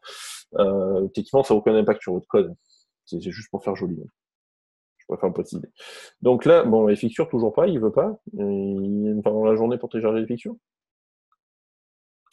Donc là, au même, on a les deux bonnes. Voilà. Donc là, il me télécharge du coup. Donc mes fixtures, Doctrine, il me met en place la Recips directement, il me vide le cache. En Symfony, ils auraient pu faire juste un rm-rf du cache, ça aurait été plus rapide. Donc j'ai un petit dossier de data fixture qui s'est lancé, et dans mon config package, j'ai maintenant normalement dans le Doctrine, je sais plus celui-là s'il a une Recips ou pas. Non, il n'en a pas, il s'en fiche en fait. Il n'installe pas de fichier de config. Donc dans data fixture, c'est là que vous allez pouvoir mettre vos fixtures. Donc par défaut, je vais créer un sous-dossier ORM. Ça c'est pour Object Relation Mapper. Donc ça, c'est pour la version ORM de Doctrine. Et là, je vais créer une classe. Donc, par exemple, nous, c'était article fixture. Alors, je crois que par défaut, c'est article fixture tout court. Je vérifie par rapport. Ah ouais, mais d'accord, il va me bloquer là. Alors, je revérifie juste le nom du dossier. Data fixture, ORM, ouais, c'est fixture ça, avec un S. Donc là, je vais pouvoir créer article fixtures directement. Ici, hop. Pourquoi il ne me met pas la ligne? Voilà. Donc, par défaut, je crois que c'est une implémentation de fixtures interface. Donc, par défaut, il a les accès dessus. Et là, je vais pouvoir load directement. Donc là, j'ai créé ma classe pour mes fixtures. Donc, je vais pouvoir lancer mes données de test. Donc, pour ça, je vais créer un nouvel objet article. Alors là, je le fais avec une instantiation toute moche, hein, mais bon, voilà. Toto, par exemple. Et ici, je vais pouvoir faire manager, persist. Donc, par défaut, vous récupérez doctrine, article, et manager, flush. Voilà. Et là, vous avez des fixtures. Donc, je sais, ça peut sembler un peu con, et là, je fais pas grand-chose en plus. Mais par défaut, là, vous avez déjà des fixtures en place. Qui ne comprend pas ce qui est fait là? Bon, je remonte le code. Et je repose ma question. Qui ne comprend pas ce qui est mis en place là?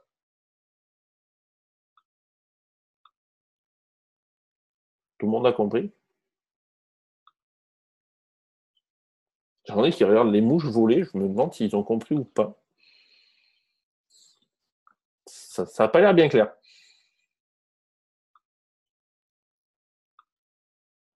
Là, je crée juste un objet et je le persiste, tout simplement. Doctrine, ce qui va se passer, c'est que quand je vais lancer la commande pour les fixtures, il va injecter l'object manager dans la méthode load et il va me charger l'objet article en BDD, tout simplement.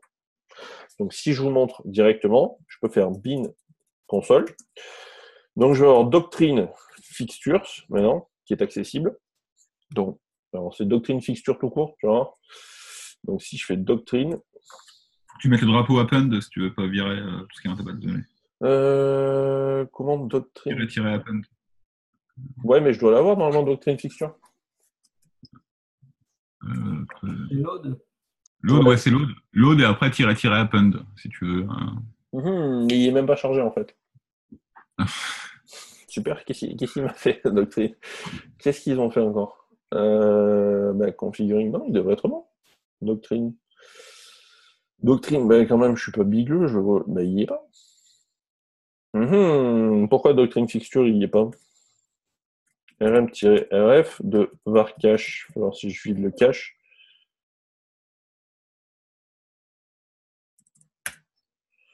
Je devrais l'avoir, les fixtures, normalement.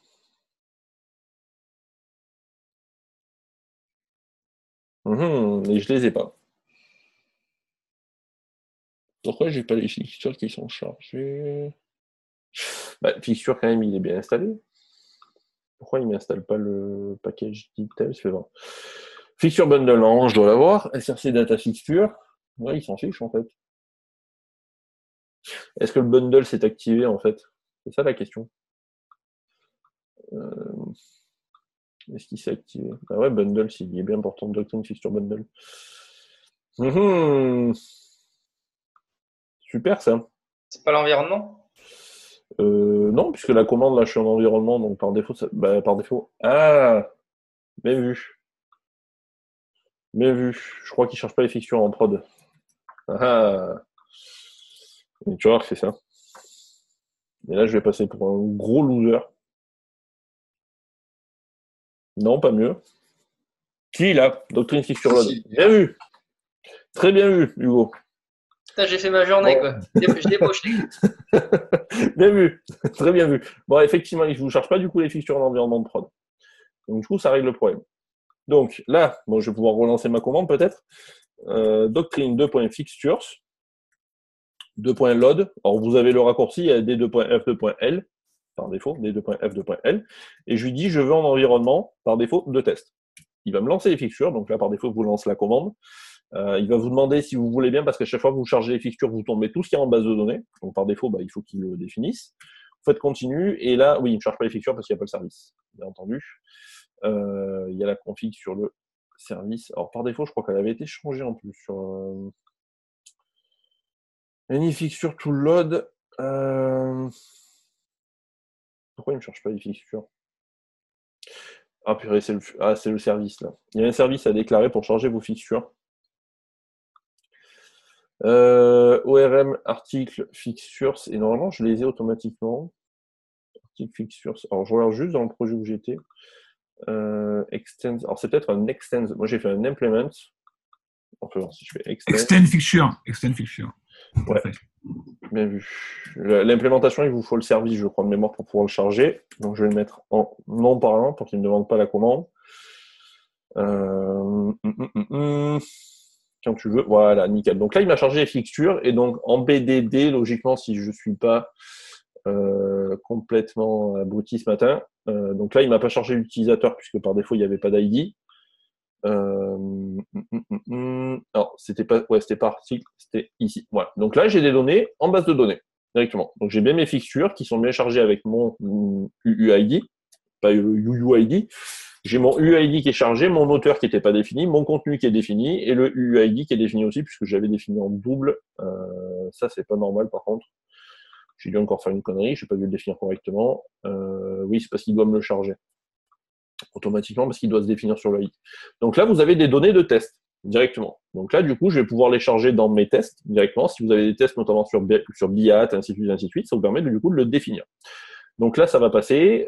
Et donc du coup, dans Circle, je peux le définir aussi. Donc une fois que ma base de données est créée, je fais la même commande. Donc doctrine fixture load --env test -n pour lui dire par défaut, je veux pas te parler. No interaction, donc je ne veux pas du coup rentrer une commande ou quoi que ce soit pour valider mes fixtures. Je redéfinis mon terminal qui est par là. Je fais mon git add, toujours, git commit. Je vais dire, là je vais le mettre pour mes tests, puisque je m'en servirai que pour ça. Fixture add and configure. Donc là, je peux faire mon git push, s'il veut bien. Git, voilà, super, nickel. Donc il est arrivé, moi il faut la journée pour le faire, mais il est arrivé. Là, il va me relancer mes tests. Donc pareil ici, donc là, mon Travis, du coup, ils ont optimisé leur build, hein. Ils m'ont fait mentir, il va plus vite que Circle. Donc là, je vais avoir mon build qui va se télécharger. Là, je vais avoir donc mes workers qui s'enclenchent. Donc là, il me télécharge mon code. Donc du coup, l'avantage, c'est qu'il va tout récupérer. Vous voyez, en plus, il fait un checkout tout seul et il se débrouille. Il fait une vérification du code. Il me télécharge PHP 7.2. Donc lui, il fait sur Amazon, malheureusement, parce que c'est stocké pour eux sur Amazon, mais ça, c'est juste du détail, du coup. Ici, si je relance mes commits, donc j'ai bien mes 2 commits qui ont planté tout à l'heure, puisque par défaut, mes tests ne passaient pas. Il m'installe mes dépendances. Donc vous pouvez le mettre en cache pour que ça aille plus vite, il n'y a aucun souci là-dessus. Là, il m'installe tout. Alors j'avais BIAT en plus. Je ne sais pas pourquoi il m'installe BIAT Gherkin, je crois en avoir besoin quelque part, je pense. Donc il me crée ma base de données. Blackfire, ah ben oui, mais parce que c'est pas vendor bin PHP unit, c'est mon bin PHP unit, tout court. Bin PHP unit, tout court. Voilà, donc faites attention du coup sur vos configurations pour les environnements de CI. Là, comme le package PHP unit n'a pas été installé, par défaut, il me demandera la console dans le bin. Donc fix on PHP unit call ici. Donc je push, il va se remettre à jour. Circle, lui, il devrait passer sans problème. Il va me charger mes fixtures sans souci. Donc là, mon dump de l'autoload, quand tu veux. Ma base de données qui se crée. Voilà, mes fixtures qui ont bien été chargées. Donc là, il m'a bien envoyé des données dans ma base de données en test. Donc là, bon, il télécharge toujours pareil. Il se relance. Et ici, donc là, j'ai bien la branche qui s'est relancée. Mon commit, lui, il va s'afficher. Donc là, l'autre va planter une erreur. Même s'il y en a un qui passe, Travis va planter. Donc du coup, c'est le commit entier qui plante. Donc là, bon, il est bien arrivé. Il les a bien chargés. Alors, j'avais pas de test par rapport à ma base de données, mais si j'avais testé quelque chose par rapport à ma base de données, ça se serait mis en place tout seul. Là, Travis, il va passer. Donc, du coup, c'est juste pour montrer du coup que Travis, ça pose pas de souci. Donc là, il se met à jour. Donc, un souci là-dessus. Il m'installe bien toutes mes dépendances. Quand il veut. Donc, les fixtures qui se sont installées ici, directement. Donc, comme ça, il y a accès. Le bridge qui prend un peu de temps parce que du coup, il a pas mal de dépendances à installer. Circle, lui, lui, il a besoin de l'extension zip. Là, ma base de données qui se crée. Mes fixtures qui vont se lancer juste derrière, normalement, sans problème. Voilà, donc là, elles se sont lancées. Et mon test qui va se lancer directement, donc du coup, sur le PHP unit. Donc là, il me réinstalle mes dépendances puisque du coup, il ne me les avait pas installées. Directement, il me fait les liens, il me lance les tests. Et logiquement, ça devrait passer sans planter. Voilà. Donc là, mon test est passé. Donc là, mon Travis, du coup, il fonctionne. Et mon commit, logiquement, si je dis pas de bêtises, donc là, il devrait passer parce que Travis est passé et Circle passe du premier coup, normalement, si je dis pas de bêtises. Donc dès qu'il sera passé, vous aurez la vignette avec le petit vert pour vous dire que c'est tout bon. Donc là, vous avez juste une configuration. Là, c'est juste pour vos tests classiques. Vous pouvez faire du BIAT, ensuite, il n'y a pas de souci. L'idée, c'est que vous pouvez tout tester en environnement. Donc, du coup, ça vous permet de vous assurer que votre code correspond bien. Donc là, il est bon. Je refresh, voilà. Donc là, j'ai bien mes 2 phases qui sont passées. Si vous avez Insight par-dessus, il va vous valider. Je crois qu'il n'y a que Codati et CodeClimate qui n'ont pas la vignette d'affichage. Elle s'affiche sur le README, mais par défaut, il ne vous le dira pas ici. Voilà.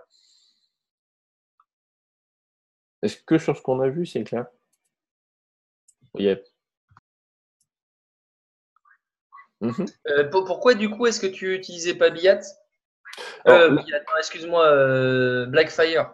Alors, là, j'ai pas mis Blackfire parce que par défaut, il faudrait que je lui donne mes identifiants sur le repository.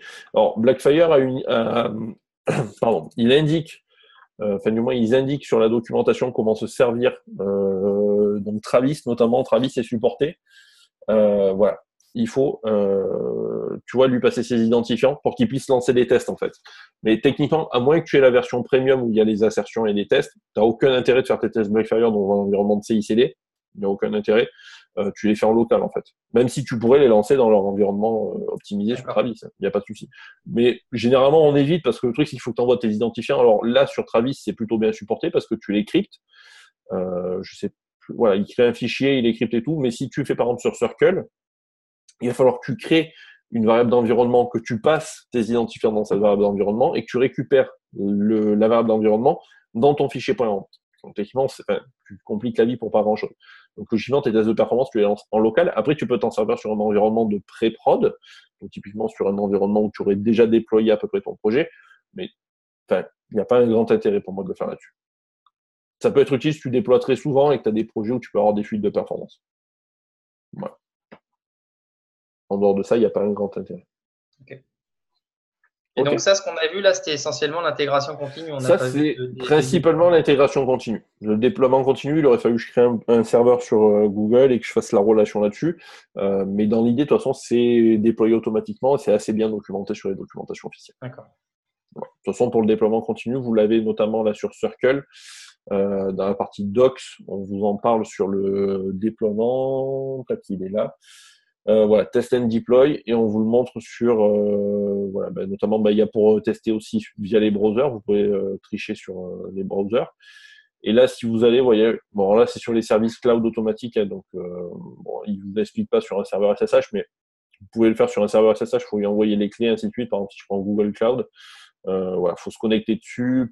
J'ai un projet sur lequel je l'ai fait,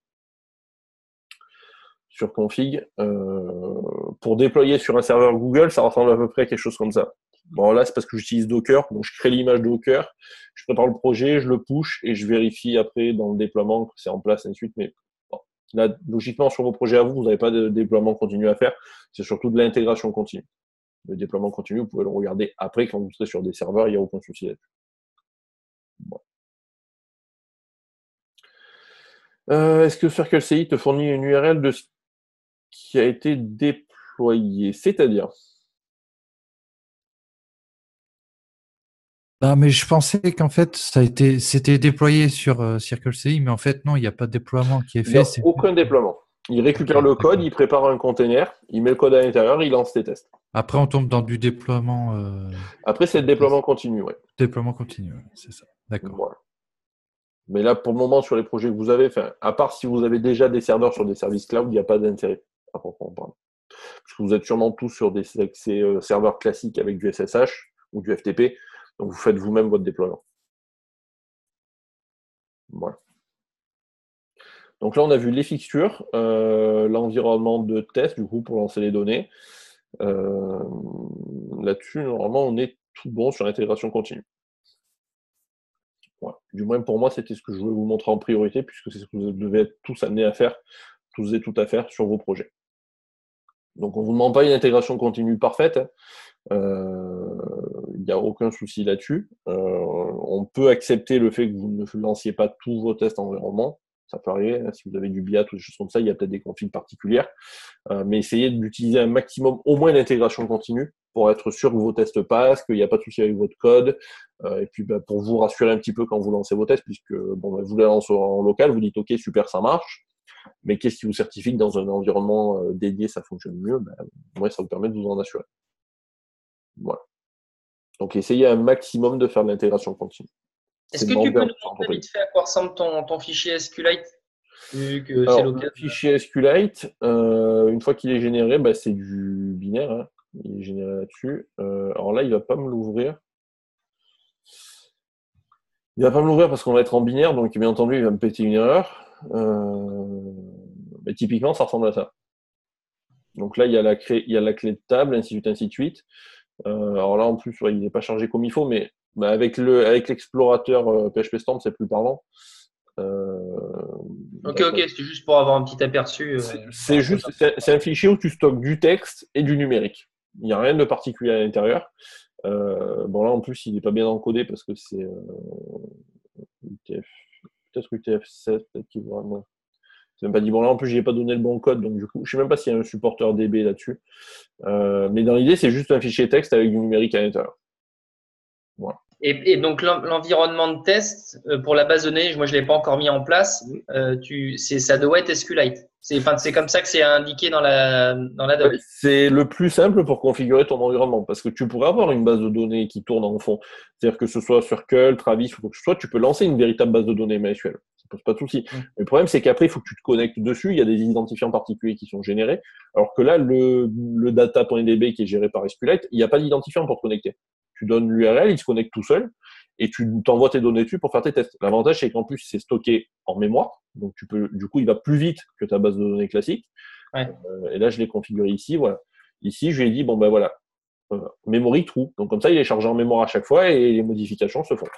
Et on ne peut pas utiliser les fixtures qu'on a créées pour l'environnement de dev dans l'environnement de test? Si. D'accord. Okay. Alors là, moi, je les ai chargés en environnement de test, tu vois. Mais tu pourrais aussi les charger en environnement de dev. Je fais tirer N. Là, il va me les recharger. Je définis mes fixtures. Donc là, il va me les charger. Alors, ça peut prendre un peu de temps, du coup, parce qu'il y a le container merci Mac.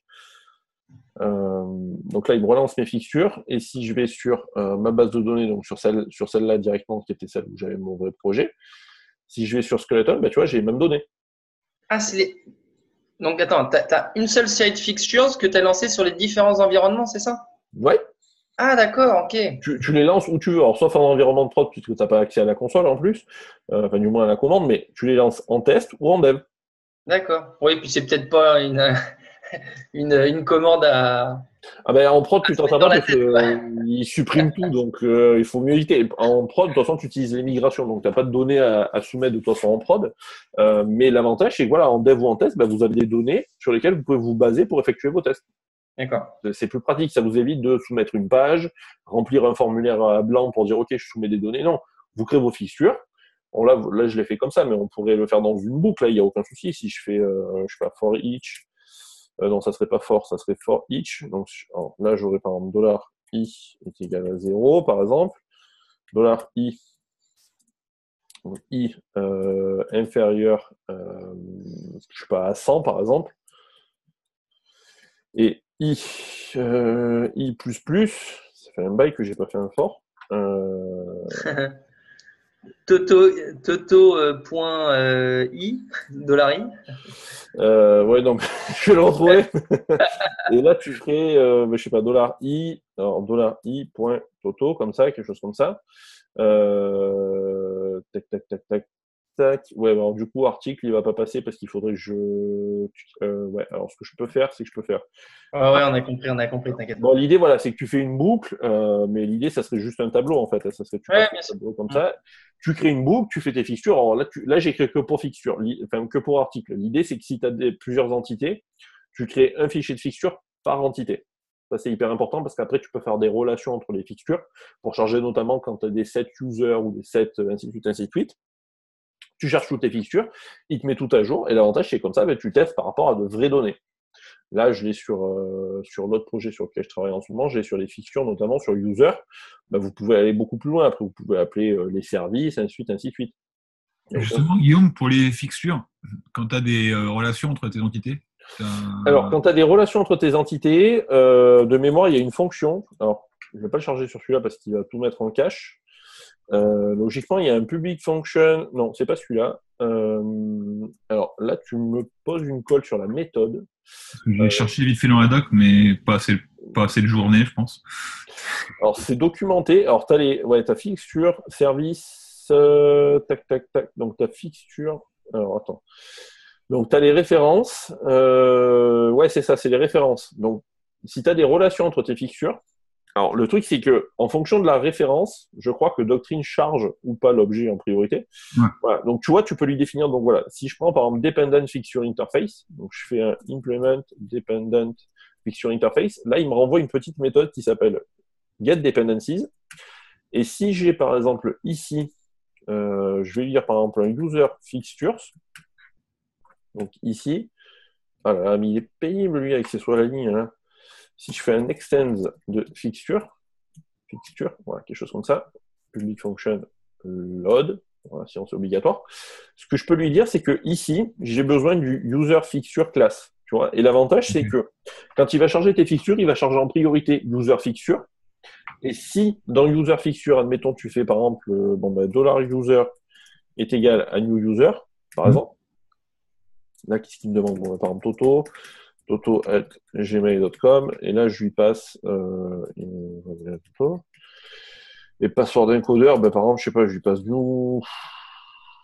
Ouais, alors pas forcément. Bon, user, voilà. L'idée, c'est qu'ensuite, tu peux faire par exemple 10 add référence, donc tu lui donnes un nom à ta référence et tu lui passes l'objet. Et l'avantage, c'est que tu vas pouvoir faire une référence. Donc, comme user va être chargé avant article, dans l'article, tu pourras faire quelque chose comme ça.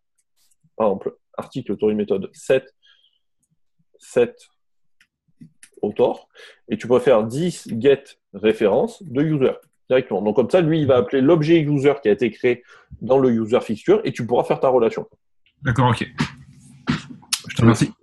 C'est juste là, en fait, c'est expliqué. Alors, c'est mal documenté, le problème. C'est le problème, c'est que c'est mal documenté. Tu as d'abord la référence et ensuite pourquoi tu le charges dans cet ordre-là. Mais l'idée, elle est là.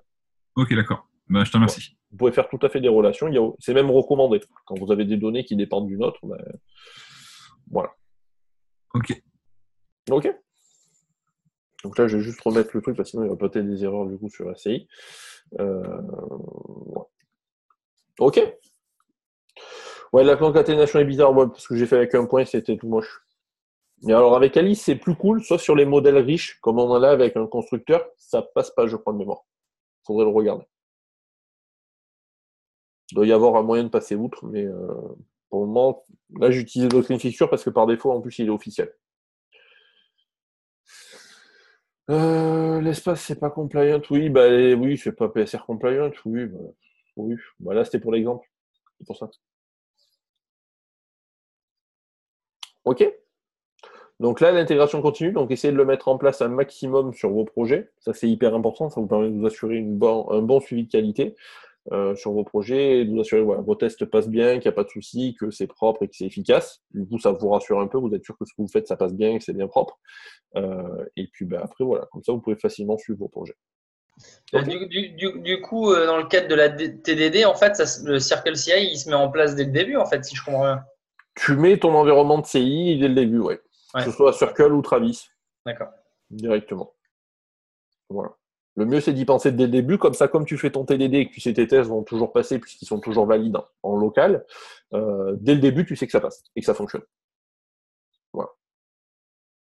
C'est sûr que si vous mettez de la CI à la fin de votre projet, c'est un peu tard. Il n'y a pas un grand intérêt. C'est jamais trop tard. Si, en fin de projet, c'est trop tard. Si, c'est trop tard. Logiquement, vous le mettez en place dès le début. C'est l'une des premières choses. Alors, c'est pas toujours vous qui le mettez en place. Si vous êtes en équipe, généralement, alors, ça peut être votre tech lead qui le met en place, ou votre directeur technique, ou ça peut être alors la personne qui est en charge de tout ce qui est intégration continue, déploiement continu, ce qu'on va appeler le DevOps. Généralement, c'est lui qui le met en place. Même si DevOps, c'est pas un poste, c'est un courant d'idées. Mais généralement, c'est cette personne-là qui va le faire. Vous récupérez déjà tout prêt, vous faites votre code. Tu passes une journée complète à établir ton environnement de travail. En partie, effectivement, presque une journée. Une demi-journée, bien une demi-journée. Sur certains projets, c'est une bonne demi-journée. Après, ça dépend de ce que vous mettez en place, bien entendu. Là, bon, on a utilisé Circle qui a Docker, on a utilisé Travis où là, il n'y a pas Docker, on s'en est pas servi. Mais effectivement, en fonction de ce que vous mettez en place, ça peut prendre oui, une bonne journée pour être mis en place. Bon, après, vous avez des templates sur lesquels vous vous basez, ça va plus vite, c'est plus simple. Voilà. Mais pensez toujours intégration continue. Même si vous ne faites pas 100% de code coverage, qui est une mauvaise pratique, vous devriez faire 100%, mais si vous faites, même si vous ne faites pas 100%, faites de l'intégration continue. Quand tu es habitué, une demi-journée, une journée, quand tu es débutant, 6 mois. Ouais, alors si tu passes 6 mois pour mettre en place l'intégration continue, ça fait beaucoup. Mais non, mais bon, l'idée c'est que là, alors le truc c'est qu'on ne vous le montre pas en plus dans les parcours, c'est dommage. Enfin, on vous le montre rapidement dans les tests, on vous dit voilà, il y a Travis et puis débrouille-toi. Mais après, s'il y a besoin d'aller plus loin là-dessus, on pourra prévoir peut-être des sessions supplémentaires à vous venir. Voilà. De toute façon, tout ce qui est point qu'on a abordé jusqu'à maintenant, donc de la toute première session, hein, il y a un petit moment déjà, je vais vous faire un formulaire Google. Alors, Circle se lance que quand tu PR. Donc, quand tu fais ta pull request, il se lance sur ta PR. Non, c'est pas un fonctionnement normal. Normalement, ils devraient se lancer sur tous tes commits. Donc, sur toutes les branches, potentiellement. Alors, tu peux tout à fait mettre en place de l'intégration continue maintenant et intégrer Docker après, ça pose pas de problème. Docker n'est qu'un complément pour faciliter ton travail. Bon, il n'y a pas de souci là-dessus. Mais voilà, comme je disais, pour toutes les sessions qu'on a vues jusqu'à aujourd'hui, je vais vous faire un formulaire Google, donc avec plusieurs choix à l'intérieur. Si vous avez des points sur lesquels on a travaillé et qu'on a regardé ou sur lesquels vous avez besoin de plus de détails, peut-être de plus d'instructions, d'y passer peut-être plus de temps, vous l'indiquez et puis on replanifiera des sessions là-dessus. Voilà. Je pense peut-être ceux qui veulent refaire du Blackfire, même si j'en ai perdu la moitié la semaine dernière. Mais ceux qui veulent peut-être aller plus loin, ceux qui veulent peut-être voir plus en détail l'injection de dépendance, les formulaires. Il y a le cache qui va arriver, HTTP cache, puisque ça va arriver du coup sur vos projets. Donc voilà. S'il y a des sujets sur lesquels vous voulez plus de détails, on replanifiera des sessions, il n'y a pas de souci. Bon. OK. Allez, impeccable. Donc pour l'intégration continue, on a fait le tour pour aujourd'hui. Logiquement, j'avais prévu une session d'1h30. Bon, on y a passé plus de temps suite à quelques soucis. Mais voilà, sur l'intégration continue, on a fait le tour là-dessus. Alors, c'est un aperçu rapide. Documentez-vous, lisez un peu voilà, les courants d'idées qui se mettent en place là-dessus pour voilà, vous assurer de tout ça. Puis ça vous fait toujours de la veille techno, hein, notamment pour le P9. C'est toujours ça. Ça permet de le passer plus rapidement. Nous, la semaine prochaine, on verra les API, et pas que REST. On verra les API classiques. Le workflow de Symfony, alors, c'est pas prévu pour le moment, mais si c'est quelque chose dont certains ont besoin, oui, on peut le voir. Il n'y a pas de souci là-dessus. Le composant workflow qui est notamment utilisé pour la gestion des objets, des choses comme ça, oui. S'il y en a que ça peut intéresser, on peut le regarder. Pas de souci là-dessus. Si vous avez des composants, je vais vous faire le formulaire. S'il y a des composants, s'il y a des choses voilà, sur lesquelles vous avez besoin de voir et qu'on n'a pas vu aujourd'hui, bah, vous le notez et on fera des sessions là-dessus, il n'y a pas de souci. Voilà. Peut-être la console, le cache, enfin le cache ça va arriver, mais je sais pas, la console, ainsi de suite, vous le dites, il n'y a aucun souci là-dessus. Voilà. Donc la semaine prochaine, on voit les API, donc API classique, API REST. La semaine d'après, on sera sur Docker, normalement, et je regarde juste. Alors, soit Docker, je garde pour la fin et on fait le cache derrière, soit on fera Docker en priorité, je vais regarder du coup.